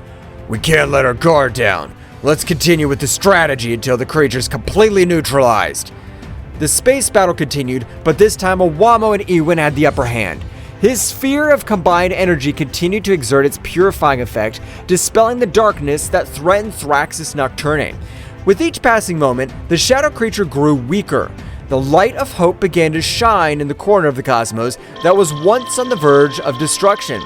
The shadow creature, weakened by Owamo and Ewin's strategy, retreated into space, its distorted form twisting as the combined energy sphere continued to purify the darkness that enveloped it. In a desperate attempt to regain his strength, the shadow creature began to explore its surroundings, looking for an opportunity to turn the situation in his favor. My power is weakened here. I need to find a place where darkness prevails. While exploring, the shadow creature noticed something that favored him. His eyes flashed with malevolent anticipation as he discovered that this world was called Thraxis Nocturn because it was a planet plunged into shadows. The dark entity smiled malevolently as he realized that this planet could provide the darkness needed to revitalize his power. Ha ha ha ha! Thraxis Nocturn, a feast of darkness awaits me! With amazing speed, the shadow creature launched itself towards the planet, traversing space with great speed. Owamo and Ewin, aware of his intentions, followed closely, determined to stop any attempt by the shadow creature to plunge into the darkness of the planet. As the creature approached Thraxis Nocturne, the darkness of the planet seemed to intensify, as if responding to its presence. The planet's nighttime atmosphere shone with a faint luminosity, offering a fascinating contrast to the surrounding stars. Ewin, we must prevent the creature from being filled with dark power. If she succeeds, it'll be even more difficult to stop her. Understood, Owamo. We'll not allow the darkness of this planet to fall into the hands of that entity. The shadow creature descended on Thraxis Nocturne with a terrifying impetus. As she approached, the darkness seemed to take her in, enveloping her with a gloomy welcome. The shadow creature began to absorb the darkness of the planet, its twisted form vibrating with a new energy as it filled with the essence of Thraxis Nocturne. Ha ha ha ha ha! Yes, this darkness will strengthen me. Nothing can stop me now. Owamo and Ewin, wasting no time, headed towards the shadow creature, determined to stop its advance before it became unstoppable. The battle in the shadows of Thraxis Nocturne was about to take a very drastic turn. We cannot allow this darkness to completely corrupt this creature. We must stop her before she becomes invincible. Your previous strategy was effective, Owamo. Let's keep working together to counter his power. Deep in the shadows of Thraxis Nocturne, the intense presence of the absorbing shadow creature did not go unnoticed by the most powerful warriors on the planet. Turles, Bardock, Raditz, Frieza, and his brother Cooler felt the darkness increasing around them and, with a mixture of amazement and concern, headed toward the epicenter of the threat. Something's not right. The darkness in this place is getting denser. Whatever it is, we cannot let it threaten Thraxis Nocturne. Let's investigate. The warriors moved nimbly across the gloomy terrain, advancing towards the source of the darkness. As they got closer, the atmosphere became heavier, as if the shadow itself wanted to resist their advance. The darkness is different. I feel a strange pressure. I'm not afraid of the dark, but this is unusual. Cooler, stay alert. Understood, Frieza. Let's find out what's going on. Suddenly, a wave of dark energy erupted before them, revealing the shadow creature that was absorbing the darkness of the planet. His twisted figure and malevolent aura were as evident as the threat he posed to Thraxis Nocturne. Warriors of this planet, his darkness feeds me. Soon I will be unstoppable. We won't let you destroy Thraxis Nocturne. Get ready, creature. The warriors went on the attack, each unleashing their unique power against the dark entity. Turles unleashed his evil aura, releasing bursts of destructive energy. Bardock channeled his Saiyan fury into powerful blows, while Raditz and Cooler coordinated their attacks to create a symphony of destruction. Frieza intensifying the struggle. This creature doesn't know who he's up against. Your resistance is useless. Each blow only increases my power. The shadow creature, powered by the darkness of Thraxis Nocturne, absorbed attacks with defiant ease. Each impact seemed to strengthen rather than weaken it, plunging the warriors into the disturbing reality that they were facing an enemy that fed on its own darkness. It's not working. He's getting stronger and stronger. We need to change our strategy. We can't let it absorb all the darkness on the planet. While the warriors struggled to find an effective strategy, the shadow creature, with its distorted laughter, continued to absorb the darkness, becoming more and more powerful. The Battle of Thraxis Nocturne's survival was at its most critical, and the warriors knew that they had to find a solution before the dark entity became invincible. The dark aura released by the shadow creature enveloped the warriors of Thraxis Nocturne, gradually weakening them. The warriors struggled to stay on their feet as the entity's malevolent energy infiltrated their bodies, obscuring their vital forces. This is it. Too much. I can't let that defeat us like this. The warriors, despite their bravery, were overcome by the darkness emanating from the aura of the shadow creature. At that critical moment, when hope seemed to be fading, a heavenly light pierced the shadows. Owamo and Ewin, the angels charged with protecting Thraxis Nocturne, arrived on the battlefield. The darkness emanating from this creature is breathtaking. We cannot allow it to take over this planet. Time to show these warriors how to fight true darkness. The angel spread his wings, and together with the god of destruction, they advanced towards the shadow creature, his presence radiating a luminosity that defied the malevolent nature of the dark aura. As it approached, the dark entities sensed the arrival of divine beings and turned to face the new threat. More insignificant beings. His light will be devoured by my darkness. Don't underestimate the power of light. Darkness cannot resist the true essence of creation. Awamo extended his hand, and a purifying light enveloped the battlefield, counteracting the dark effect of the creature's aura. Ewin, on the other hand, deployed the energy of destruction, creating a perfect balance between light and darkness. The shadow creature, for the first time, felt the pressure of forces that it could not easily absorb or resist. The conflict took a turn, and the battle became more intense as the angel and god of destruction faced the dark entity with the unique combination of light and destruction. The real struggle starts now. We'll protect Thraxis Nocturn from the darkness you represent. The fight between the angels and the shadow creature reached impressive levels, with bursts of energy illuminating the dark planet of Thraxis Nocturne.